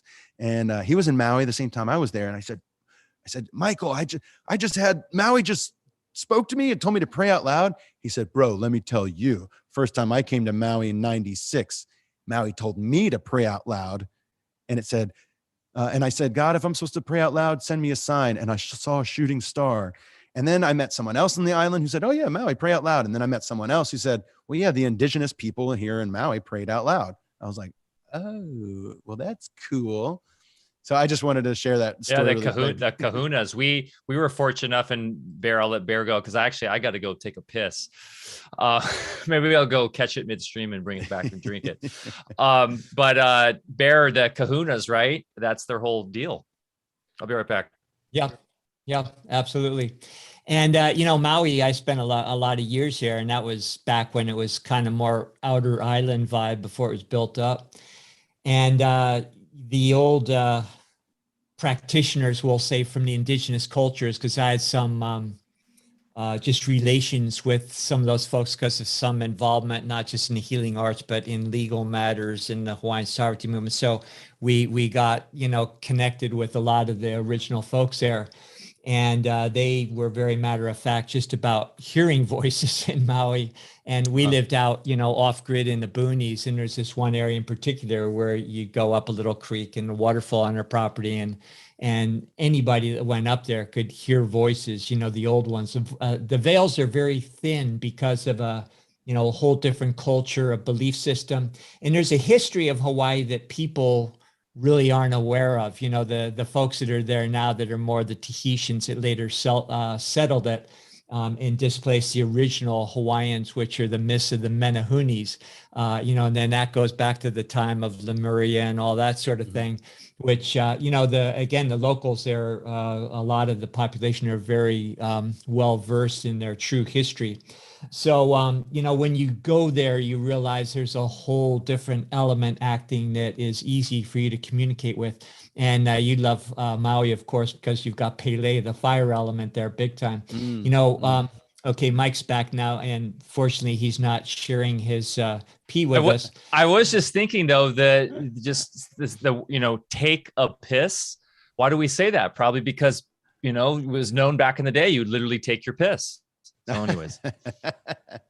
So I want to get back in the elements, but just another comment about that. If you want to look at all elements like anything else as just different attributes, within waveforms, and every waveform has many, that give birth to what we think of as elements in the first place, have different, dimensions. We'll say sound is one of those dimensions. And so when you talk about elements, when you go back to the original teachings in Chinese medicine 5,000 years ago and interpret those in the mother tongue, you realize when they talk about earth element, they're really talking about F sharp. When you're talking about fire, you're talking about C sharp, wood is A sharp, water is D sharp, metal is G.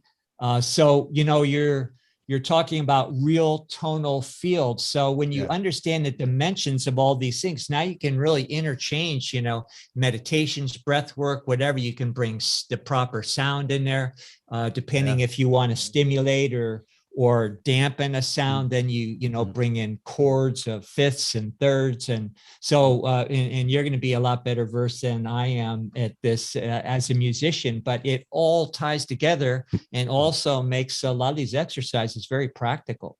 Yeah. F sharp, by the way, is my favorite key to jam in. That's my jam. Nice. It's interesting. There's different interpretations of what keys go with what chakras. And like you said, you can sort of play to certain chakras, especially if you're like with my work, if someone's doing breath work and I want them to open their heart, I will play an F or F sharp more up here and here. And it's pretty incredible. Like, I mean, sound is actually really simple. Like I'm just a regular audio engineer guy. I went to school in LA to mix bands, and I did that for a while. But coming from a music background, it actually helps me intuitively understand vibration more. I kind of, because I understand a lot of these things intuitively, but a lot of times I can't put them into words. Like, oh, I know this, but I don't know how I know it. And the average person would be like, yeah, whatever. And a spiritual person would be like, no, you're onto something. So I think music should be the primary discipline learned in all levels of school, because it's the whole thing wrapped up in one.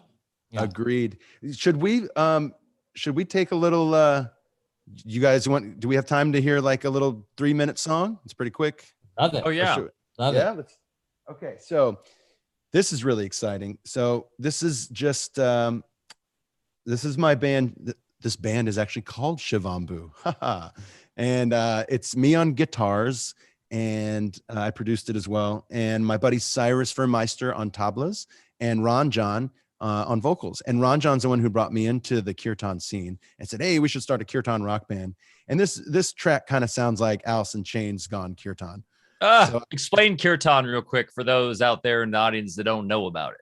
Yeah. So kirtan is a call and response type of music, or a type of song where the lead singer says a Sanskrit mantra, and then the audience says it back to him. Yes. And So, I mean, it's pretty simple. How old do you think kirtan is? Since the beginning of time. Back to the Vedics, you think? I would assume it's pretty ancient, but also I've heard that there's been like a lot of English, British influence, and they're the ones who actually brought in the harmonium and stuff. So that's something I'm going to have to research my history because traditional Indian music didn't quite have the same kind of harmonium, right? It was all fits and not stuff. At all. It's a totally different system. I don't even know anything about their original music, but I'm sure it's of a very high vibration. Mm-hmm. So those Westerners came in and gave us their 12-note system all on 440. Come on, what were they thinking? So, so I'm also really into the 432 phenomenon. Should we, before I play this song, should we go over the 432? I would love that, because I've wanted to bring on my buddy who does Audio Alchemy, Head Flux. And he at first was we got to get him on, Bear. So he does have you heard of Audio Alchemy? It was a audio engineer producer academy kind of workshop that people from all over the world, producers, would come to learn the whole art of producing and tuning and everything in 432 hertz. Cool. And making 432 hertz music. Head Flux, he was like in the festival scene. He left the Big Island and back to his home country in the UK. Anyways, let's break it down for folks who are new to 432. Okay. Yeah. So in Western music, so when you turn on the radio, it is tuned to 440 hertz. Now that is just a reference to the A note on the fifth fret on a guitar. It's a high and A, bing. And that's just, again, a reference to 440 hertz. Now, if you if you cut that in half a couple times, you get 110. Now, 110 that's not a sacred number as far as we know. Now, if you tune to 432, that means you bring all the frequency down 8 hertz across the board. So you lower everything down 8 hertz. Now, when you cut 432 in half a couple times, you get 108 rather than 110. So what I'm saying is that you see sacred numbers in the 432 tuning. You see sacred numbers in different harmonics in different keys, and you don't see these sacred numbers in the standard 440 pitch, which I find really interesting.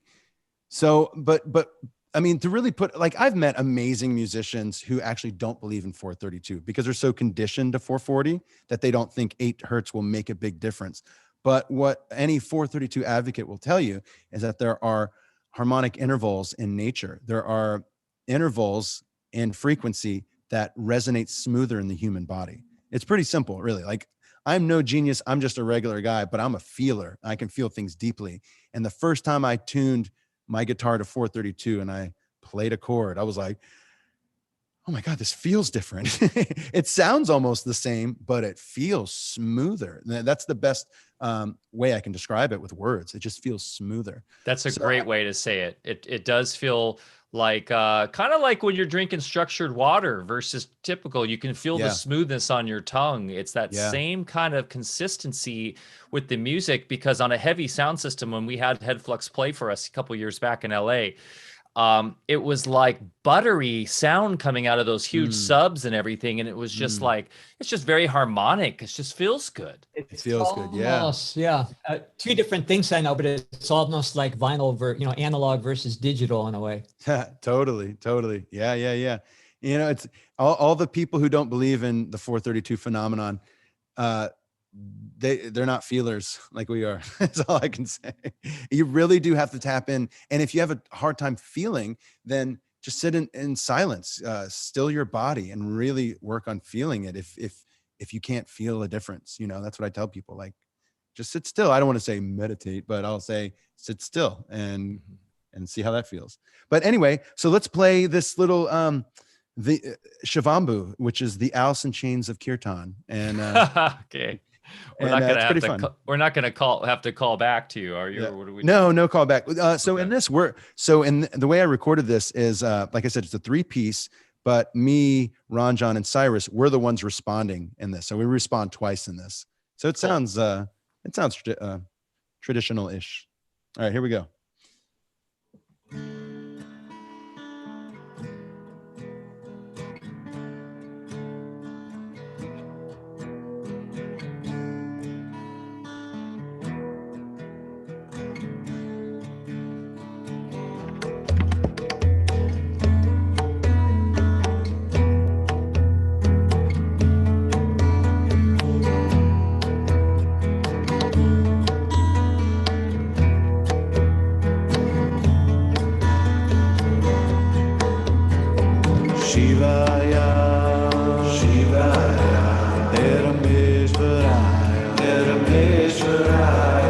Chandrasekharaya, Chandrasekharaya, Haro.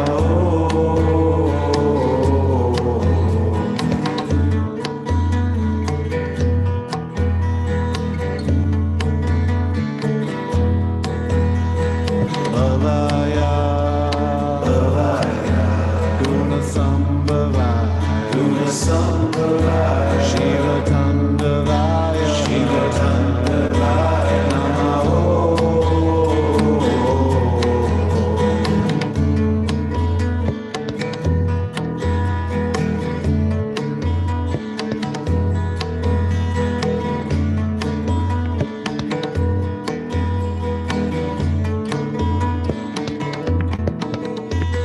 Shivaya, Shivaya, Parameshwaraya, Parameshwaraya, Chandrasekharaya, Chandrasekharaya, Haro.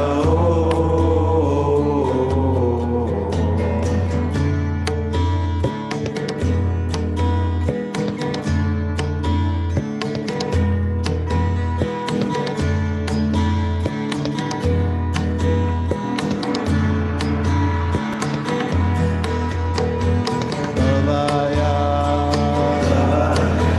Gunasambhavaya, Gunasambhavaya, Shiva Tandavaya, Shiva Tandavaya, Namaho.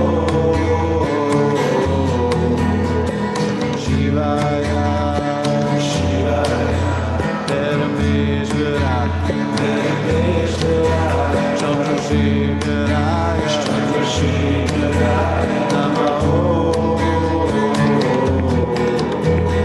Bhavaya, Bhavaya, Gunasambhavaya, Gunasambhavaya, Shiva Tandavaya, Shiva Tandavaya, Namaho.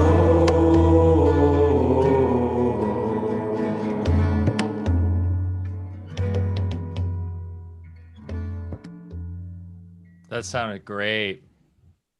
Rock and roll. Yeah, love that. I can't wait to have you guys perform at Music in Sky. That'll be really fun. We would love that, and I think Ron John might be able to get Krishna Das. We'll see if that's Yes, possible. that was something we were talking about pre-show that I brought up to Matt and Owen a couple months ago. I want Krishna Das there, and we'll do a big. That'll be epic. So. Yeah. It's so fun, Cool. man, bringing the East and the West together like that, and Yeah. it did have a bit of Alice in Chains vibe, I must say. It's if Alice in Chains smoked weed and did instead of heroin, and if they tuned to 432. Well, if they drink their own urine, and if they that would be their drug of choice. Yeah. God bless those guys. I love them. Yeah, I was a big fan. So the music side of things, that for you, you know, do you do that with the breath work too, in terms of playing your own music on top of when you're leading the holotropic or the rebirthing breathwork sessions, or have you started doing that at all? Sometimes I'll jam with the music that I'm playing through the speakers to add a little something. But really, I have to be really attentive to my breathers and really give them like a lot of love. So I'll try to play music, and I will. But if somebody goes through stuff, I'd like put things down and go run over and pat on people and say, keep breathing. And that's really my biggest job in this rebirthing breathwork technique is I'm really just making people responsible for breathing. And I don't do energy work on people. I can, but I don't like to do that because I want people to do their own energy work. I want to empower people, Yeah, So- it was great when, sorry, go ahead, Bear. No, you go ahead. I just had a question. You go first. No, go, please. Well, I was going to maybe shift gears into throwing in cold therapy into the mix with the breathing. Now, I believe there's, and I know you're into that, and we are as well, but I believe there's more of an occulted significance to what it's really doing, and not just raising immune factors and things, like they test, which are all, I think, mirror side effects of, what's really going on deeper levels. So what's your comments about breathing with cold therapy? So when I'm in the ice, 33 degrees, I'm not doing breath work. I'm breathing slow and deep, because what do we normally do when we get in cold water? So I do the opposite. Yeah.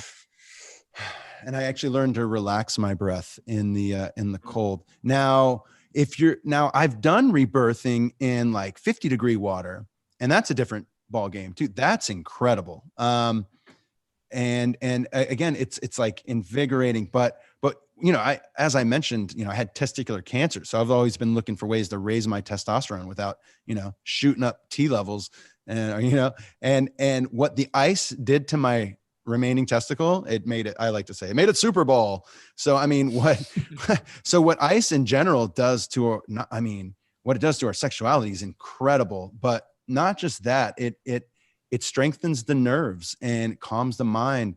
And when you do cold therapy every day, you're just getting tons of dopamine and serotonin that are flooding your brain throughout the day when you do cold every day.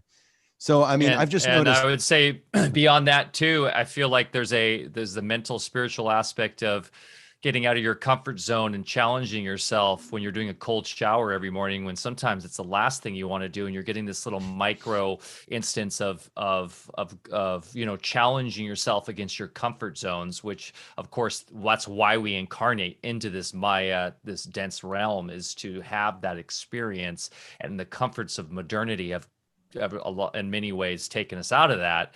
And so to be able to have that little propulsion into the uncomfortableness, to seek that every morning, for me, when I did a whole practice for a year straight of doing it, it's challenging, man. Sometimes you just don't want to do it, but then you just feel amazing after. So there's something to that. And that's, I know there's something to the idea of we're here to work. We're here to do the work, and it's not all pleasant.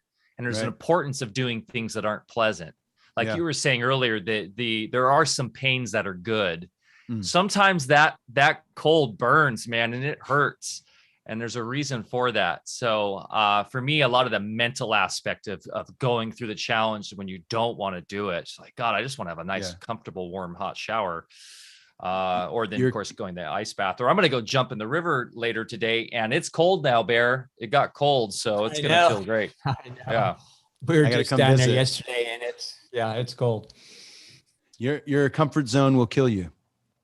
Hey, so and that's something we do at music. Yeah, it will. Right. That's a great, like they say, like sitting's the worst thing you can do now. Yeah. So, at Music in Sky, we did all that. You for one, so those that don't know what Music in Sky is, it's an annual festival that we throw. Alfa Vedic's involved, and our friends, and of course, my partners that do it are close friends with you as well. So we are fortunate to have you at both Music in Skies, and you led a holotropic breathwork at both times. And I was really fascinating to watch, as we saw a lot of people having these transformational, almost very psychedelic experiences through it. And then, of course, you got to perform this year, and that was amazing seeing your band perform. But on top of doing that, we do the ice baths every day. So it's a fully immersive experience. And so those that are wondering when we're talking about when we say Music in Sky, go check it out, musicinsky.com. We will be announcing next year's, I think we'll be doing Memorial Day next year at a secret location. We don't announce the location till almost like the week before. But it is fantastic. So for those just wondering what we're talking about there.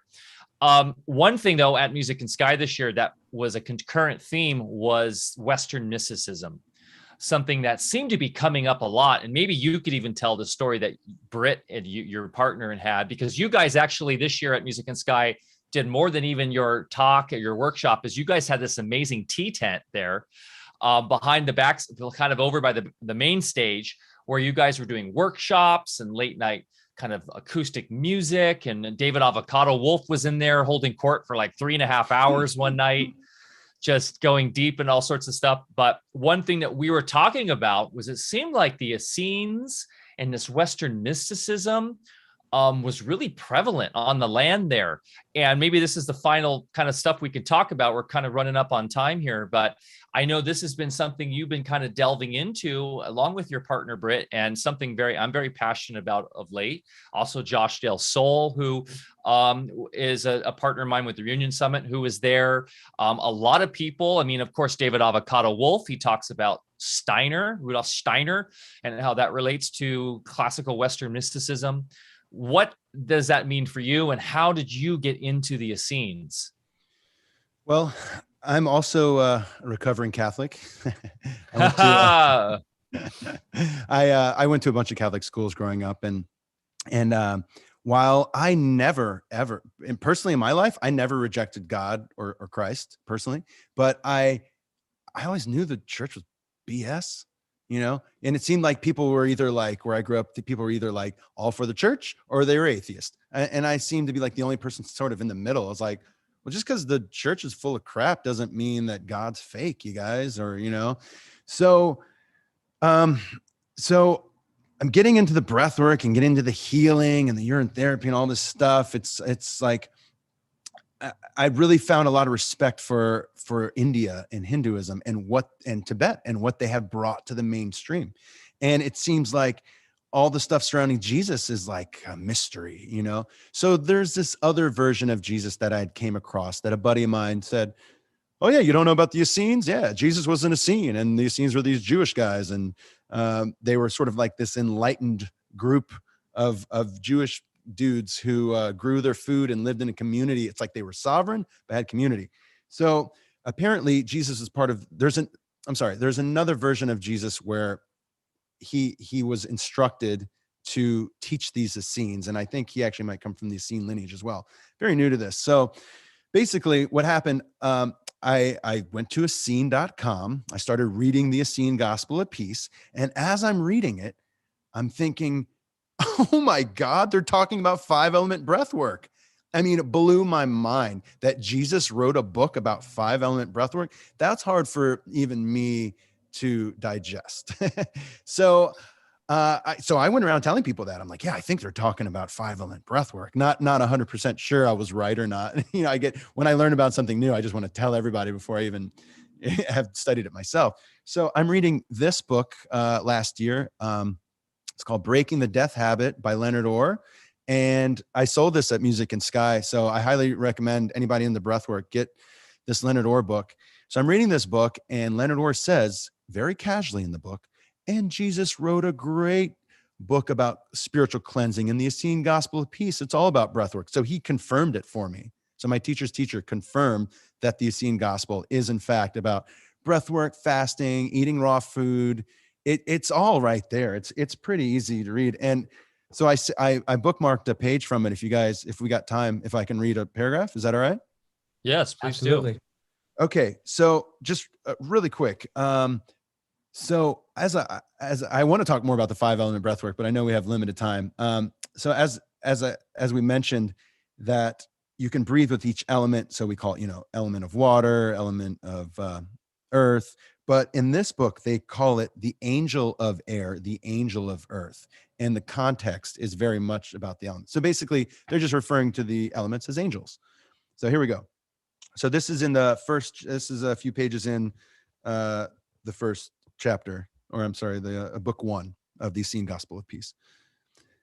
So Jesus says, after the angel of air, seek the angel of water. Put off your shoes and your clothing, and suffer the angel of water to embrace all your body. Cast yourself wholly into his enfolding arms. And as often as you move the air with your breath, move with your body the water also. I tell you truly, the angel of water shall cast out of your body all uncleanliness which defiled it without and within. And all unclean and evil-smelling things shall flow out of you, even as the uncleanliness of garments washed in the water flow away and are lost in the stream of the river. I tell you truly, holy is the angel of water who cleanses all that is unclean and makes all evil-smelling things of sweet odor. No man may come before the face of God, whom the angel of water lets not pass. In very truth, all must be born again of water and of truth, for your body bathes in the river of life everlasting. For you receive your blood from earthly mother and the truth from our heavenly Father. Mm-hmm. And, the Gospel of the Essenes is so practical. Jesus even described to his disciples how to construct out of a gourd and a vine a mechanism to do enemas and internal bowel cleansing. You just read my mind. It totally says that in book 1. They go into enemas. Yes, it said stick the I got to reread that. Nice. Yeah. I read that a long time ago. I have to get back into it. In fact, while we're talking, I just went on and ordered it online there.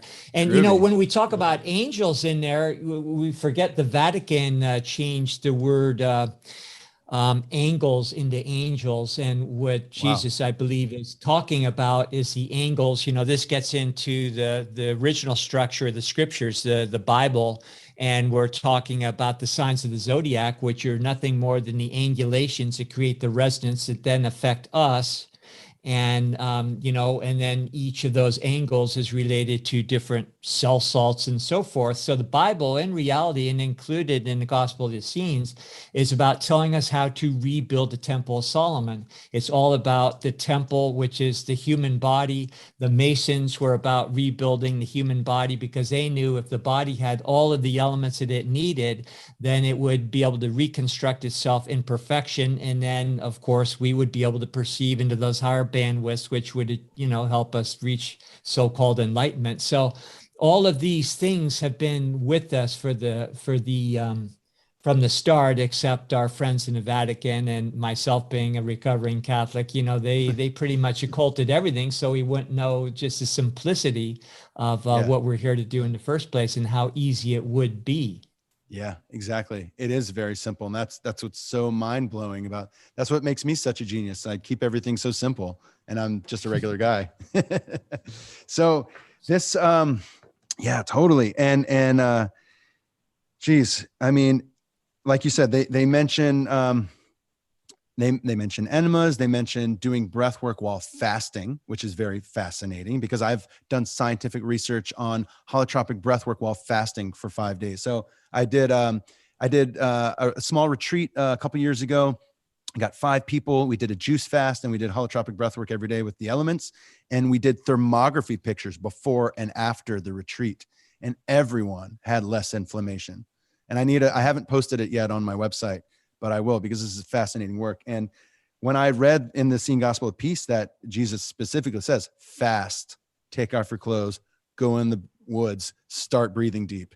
You know, I'm like, well, that's what I like doing. I mean, this is the Jesus I want to hang out with. And relating back to the elements, what we talked about, I'm just remembering this, how the current, going back to the Catholic Church and the inversion by the archons or whatever you want to call them, they have inverted what these elements should be doing for our food, for our health. Exactly. So the 5 elements, of course, now what they say in this is you should have interaction with these every day for health. So you should wake up and have the cold baptism of the water. You should have the first light you should be the fires, right? They would have the fire of the element, and then of course the sun coming up, staring into the sun. There's your sun gazing. And then of course in terms of even cooking, they talk about how this was really interesting to me because I know a lot of raw diet David Avocado Wolf fans will be like, I told you so, where we have other people going, this is triggering me. But they talk about how you shouldn't use fire to burn your food because that brings in the devil or something. Maybe you might want to read from that, but I got the page right here. What's trippy is they talk about how to properly, you can actually bake your bread, leaven and bake that kind of bread, the flat bread, with the sun. And so you should be using the sun as your means towards cooking your food and not torching it with fire, which has its own elemental, which should be used for certain things. So this is really interesting stuff. You're spot on. No, I'm so glad you brought that up because that's so important. So, you know, this book isn't just about fasting and breath work and bathing, but like you said, this is about raw food and the best way to keep the nutrients strong in your food. So going on with what you're saying, basically the disciples say, well, Jesus tells the disciples like, hey, we don't need to cook our bread. And the disciples say, how should we cook our daily bread without fire, master? Asked some with great astonishment. And this is what Jesus said. He said, let the angels of God prepare your bread. Moisten your wheat, that the angel of water may enter it. Then set it in the air, that the angel of air also may embrace it, and leave it from morning to evening beneath the sun, that the angel of sunshine may descend upon it. And the blessings of these three angels will soon make the germ of life to sprout in your wheat. Then crush your grain and make thin wafers, as did your forefather when they departed out of Egypt, the house of bondage. Put them back again beneath the sun from its appearing, and when it has risen to its highest heavens, turn them over on the other side, that they be embraced there also by the angel of sunshine, and leave them there until the sun be set. For the angel of water, of air, and of sunshine fed and ripened the wheat in the field, and they likewise must prepare also your bread. So my bad, I meant unleavened bread. Oh. And varies there. He's talking about sprouting your bread. Mm-hmm. Yeah, we after the first reading of that, like years ago, we were making Essene bread all the time. You know, we still do. We still sprout our grains and do the whole thing there. So yeah, and that gave birth to a whole industry there. A couple companies that do the Essene bread. But I love it. This is an amazing discussion, and it all goes back to the fact that we have everything we need inside of ourselves, nothing really external necessary. And in fact, what you're talking about is sometimes with fasting, our bodies are even more economical, more efficient in getting what they need if we don't have crude food coming in all the time. And what we're really talking about is different electronic levels. And just like in homeopathy, sometimes, homeopathic remedy works good because it's just the energetic imprint and then bypasses the lower, more crude electronic levels and goes right to the heart of the matter. When we're fasting and, doing some of the things we're discussing, then it allows us to more efficiently extrapolate directly from the atmosphere with no middlemen that we call food. And I'm not suggesting that, I still like to eat food and everything, but I do notice that, as time goes on, you just need less and less, and it's just as easy not to eat as it is to eat. So, totally. Anyway, any final thoughts you have as far as, all of this? I could talk to you forever here. Let me say one thing about the 5 elements. So we mentioned air, water, earth, fire. Did we get into the 5th element? No, we didn't. The 5th element. It's starring Bruce Willis. And oh, you mean no. So the 5th element. What a wacky movie that was too, by what's his name? The guy who did the Professional. And I actually really like that director. I'm blanking. How am I blanking on his name right now? But what a wacky movie that one was. Yeah, totally. It's Britt's favorite movie. So it's a good one. Yeah. So the 5th element in this situation is a hammock, which is a really, or any way you can suspend your body in air. But a hammock is very efficient. So if you do your, rebirthing breath work in a hammock after an hour and you're, high on your breath and you're suspended in air, I mean, just say you're flying is not really a big deal. Yes, it feels like you're flying. But my teacher, Mahesh, told me that doing hammock breath work is an excellent way to overcome religious traumas, actually, because it helps you go so etheric that you realize that whatever you've learned here on earth, as far as religion, if you learned it from a man, it's probably BS. So the hammock really puts you in touch with the ethers, obviously, right? And I do want to go. I know, and maybe even too, you could do that with a float tank. Yeah, well, then it would be mixing, right? You'd be mixing the water with, because there's so much salt that it feels like they're floating. So it would probably be like 2.5. And then you surround yourselves with candles for the flame and quartz and Yaming Jew. Yeah. There you go. Elements. Totally. Sprinkle yourself with urine. Yeah. Wow. Go ahead, Erik. Yeah, so Erik, you were about to say something there. I don't want to lose that. What was you're about to bring something up? So I know we got to go soon, but for everybody listening, I think it's so important that we just slightly go over something that is called EEP, or emotional energetic pollution. So we all give off EEP, and my teacher also calls it psychic dust. And I like to say, if you don't get sick from someone, like if you sit next to someone and they don't have a flu, you literally can absorb it. their karma. It's always your karma, right? You are responsible for your own karma, but you absorb someone else's energy that may make your karma heavier. Because I don't ever want, because we're always responsible for our own. But so when you're in a big crowd or you hang around a lot of people or after traveling, you feel very dense. So my teacher believes that, and I'm starting to believe this too, that jet lag is a myth and you only feel that way because you've been around a bunch of people. And it's an interesting perspective. I think there's obviously some truth to that if you're with a bunch of strangers, you're going to inhale all their DNA, all their stuff, their energy. So low oxygen. Yeah. I mean, you're sitting on a plane, exactly, with a bunch of people. So the ultimate way to cleanse our auric field, there's really two main ways, and that's taking a bath in salt water or sitting next to a fire.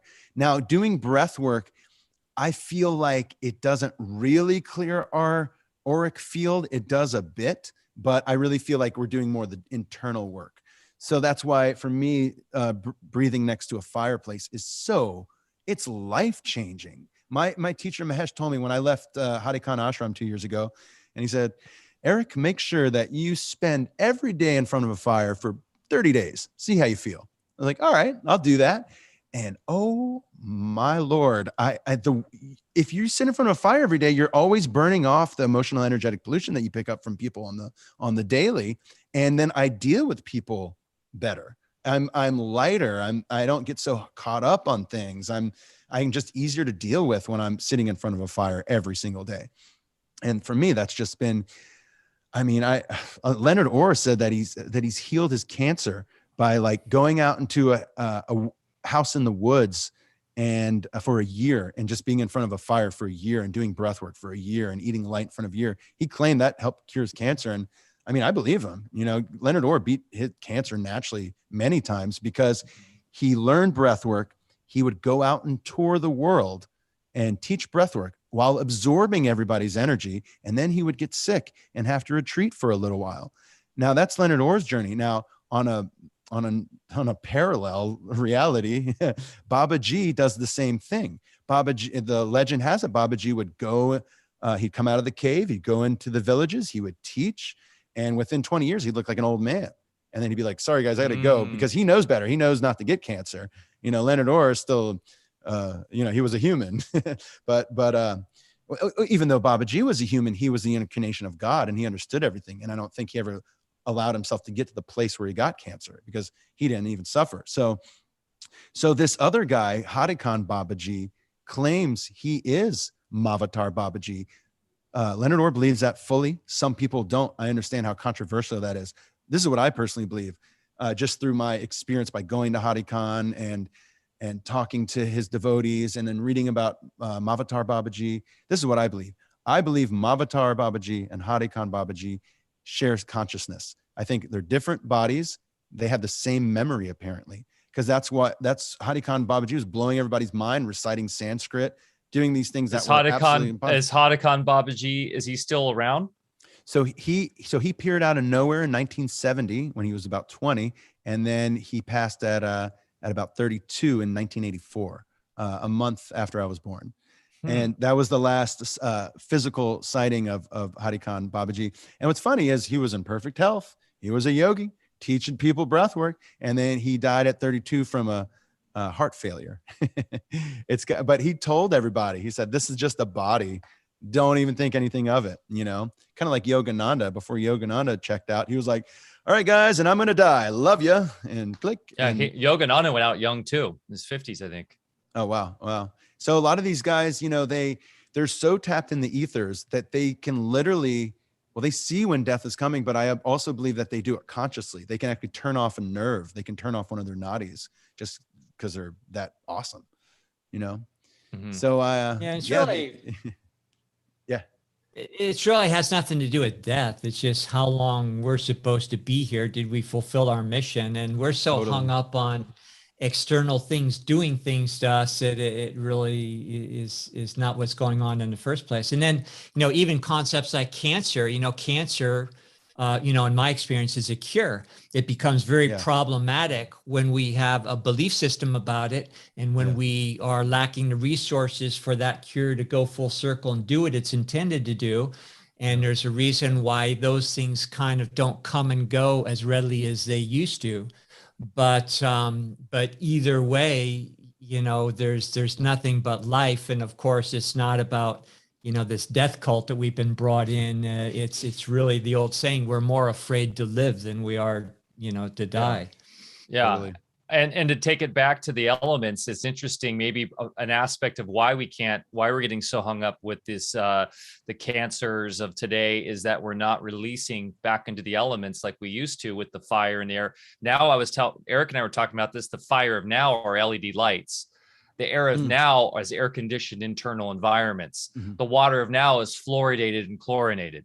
The earth now is us wearing shoes and not grounding onto it, right? So we've completely, and not all of our fault, obviously the controllers know what the hell they're doing.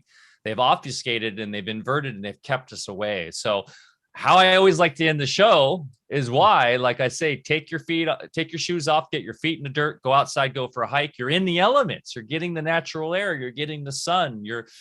Go drink out of a stream.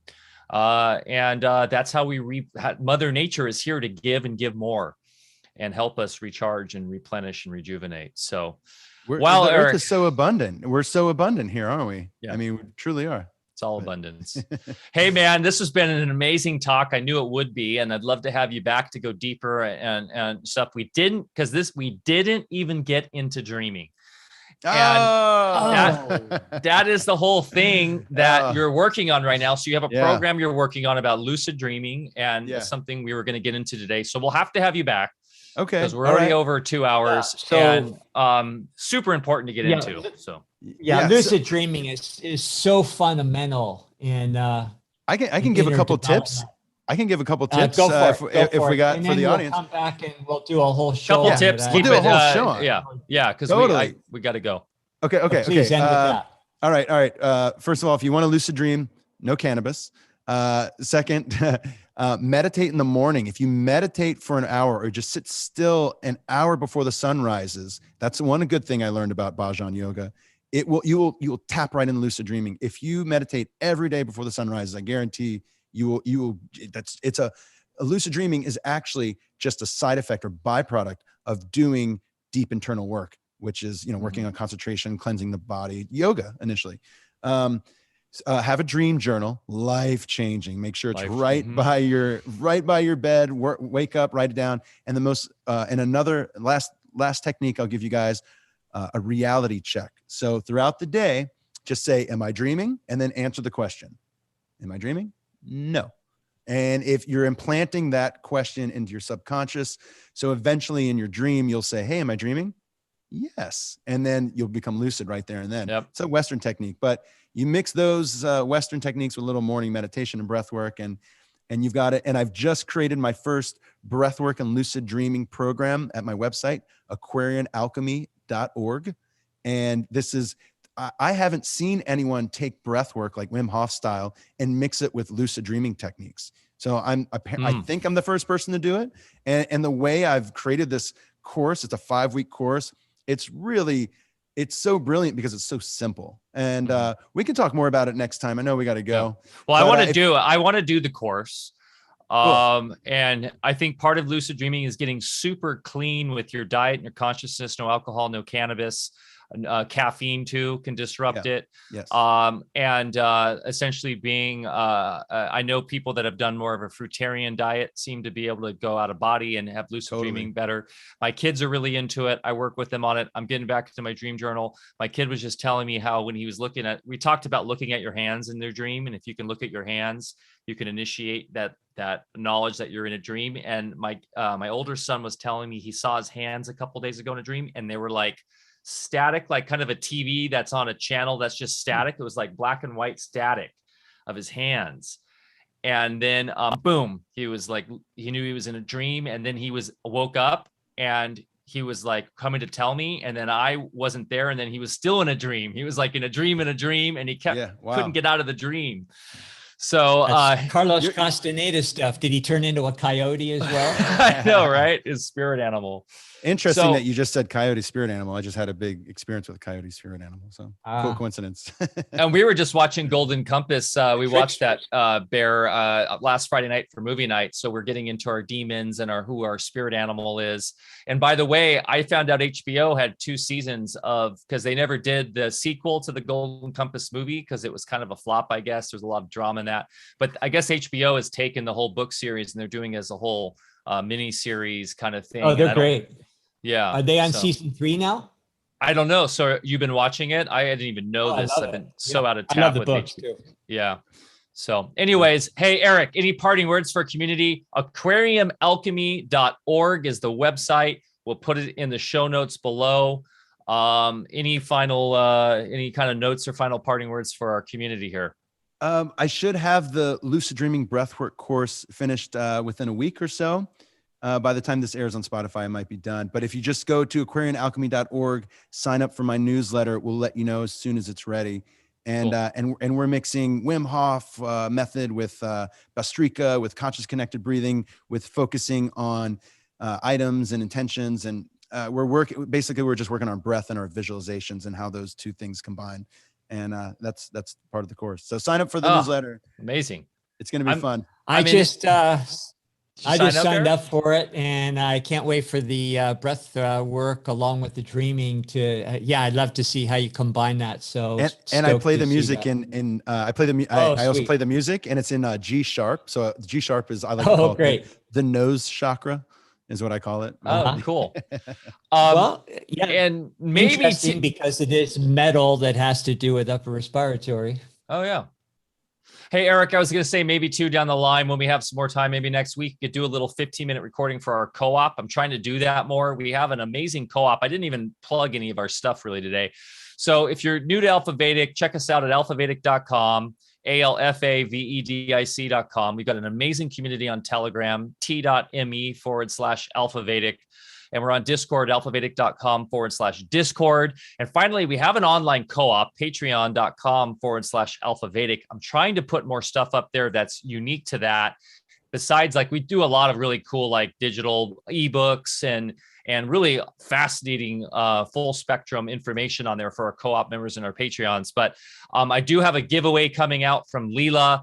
I will have it run it for a couple of weeks just for our Patreons. They've been nice enough to give us some cards, some frequency cards. So we're going to do a giveaway for Leela just to our co-op members and Patreons. So please go join us there. It's going to be, I'll be doing that for a couple of weeks. We'll figure out what that contest is going to look like. So I'll announce that again next week in the beginning of the show. But Erik, maybe we can have you come on and help us with a little lucid dreaming techniques and put that on for the co-op when we have some time next week, if you're open to that. Bloody brilliant. Awesome, brother. Well, hey, awesome talk today, guys. Really appreciate and love you. And everybody out there for joining us today. Thank you so much. Great chat on all the platforms here. And we are streaming to Odyssey now, guys. We only had a couple people on Odyssey today, but we are trying to go more decentralized. I know it's mostly on YouTube as far as the chat goes, but check us out on Odyssey because we don't know how long we'll be on YouTube. And Odyssey is really kind of the future until Chordal launches, and then we'll have our own Chordal stream. So thanks, everybody. We love you. Get outside, get your feet in the ground, go plant something, go for a hike. Mother Nature truly is the best teacher, as well as your urine, which we found out today. Love you. See you next week. Thanks, guys. Thanks. Thanks, Ciao. Mike. Thanks, Bear. Thanks, Erik. Bye. Thank you.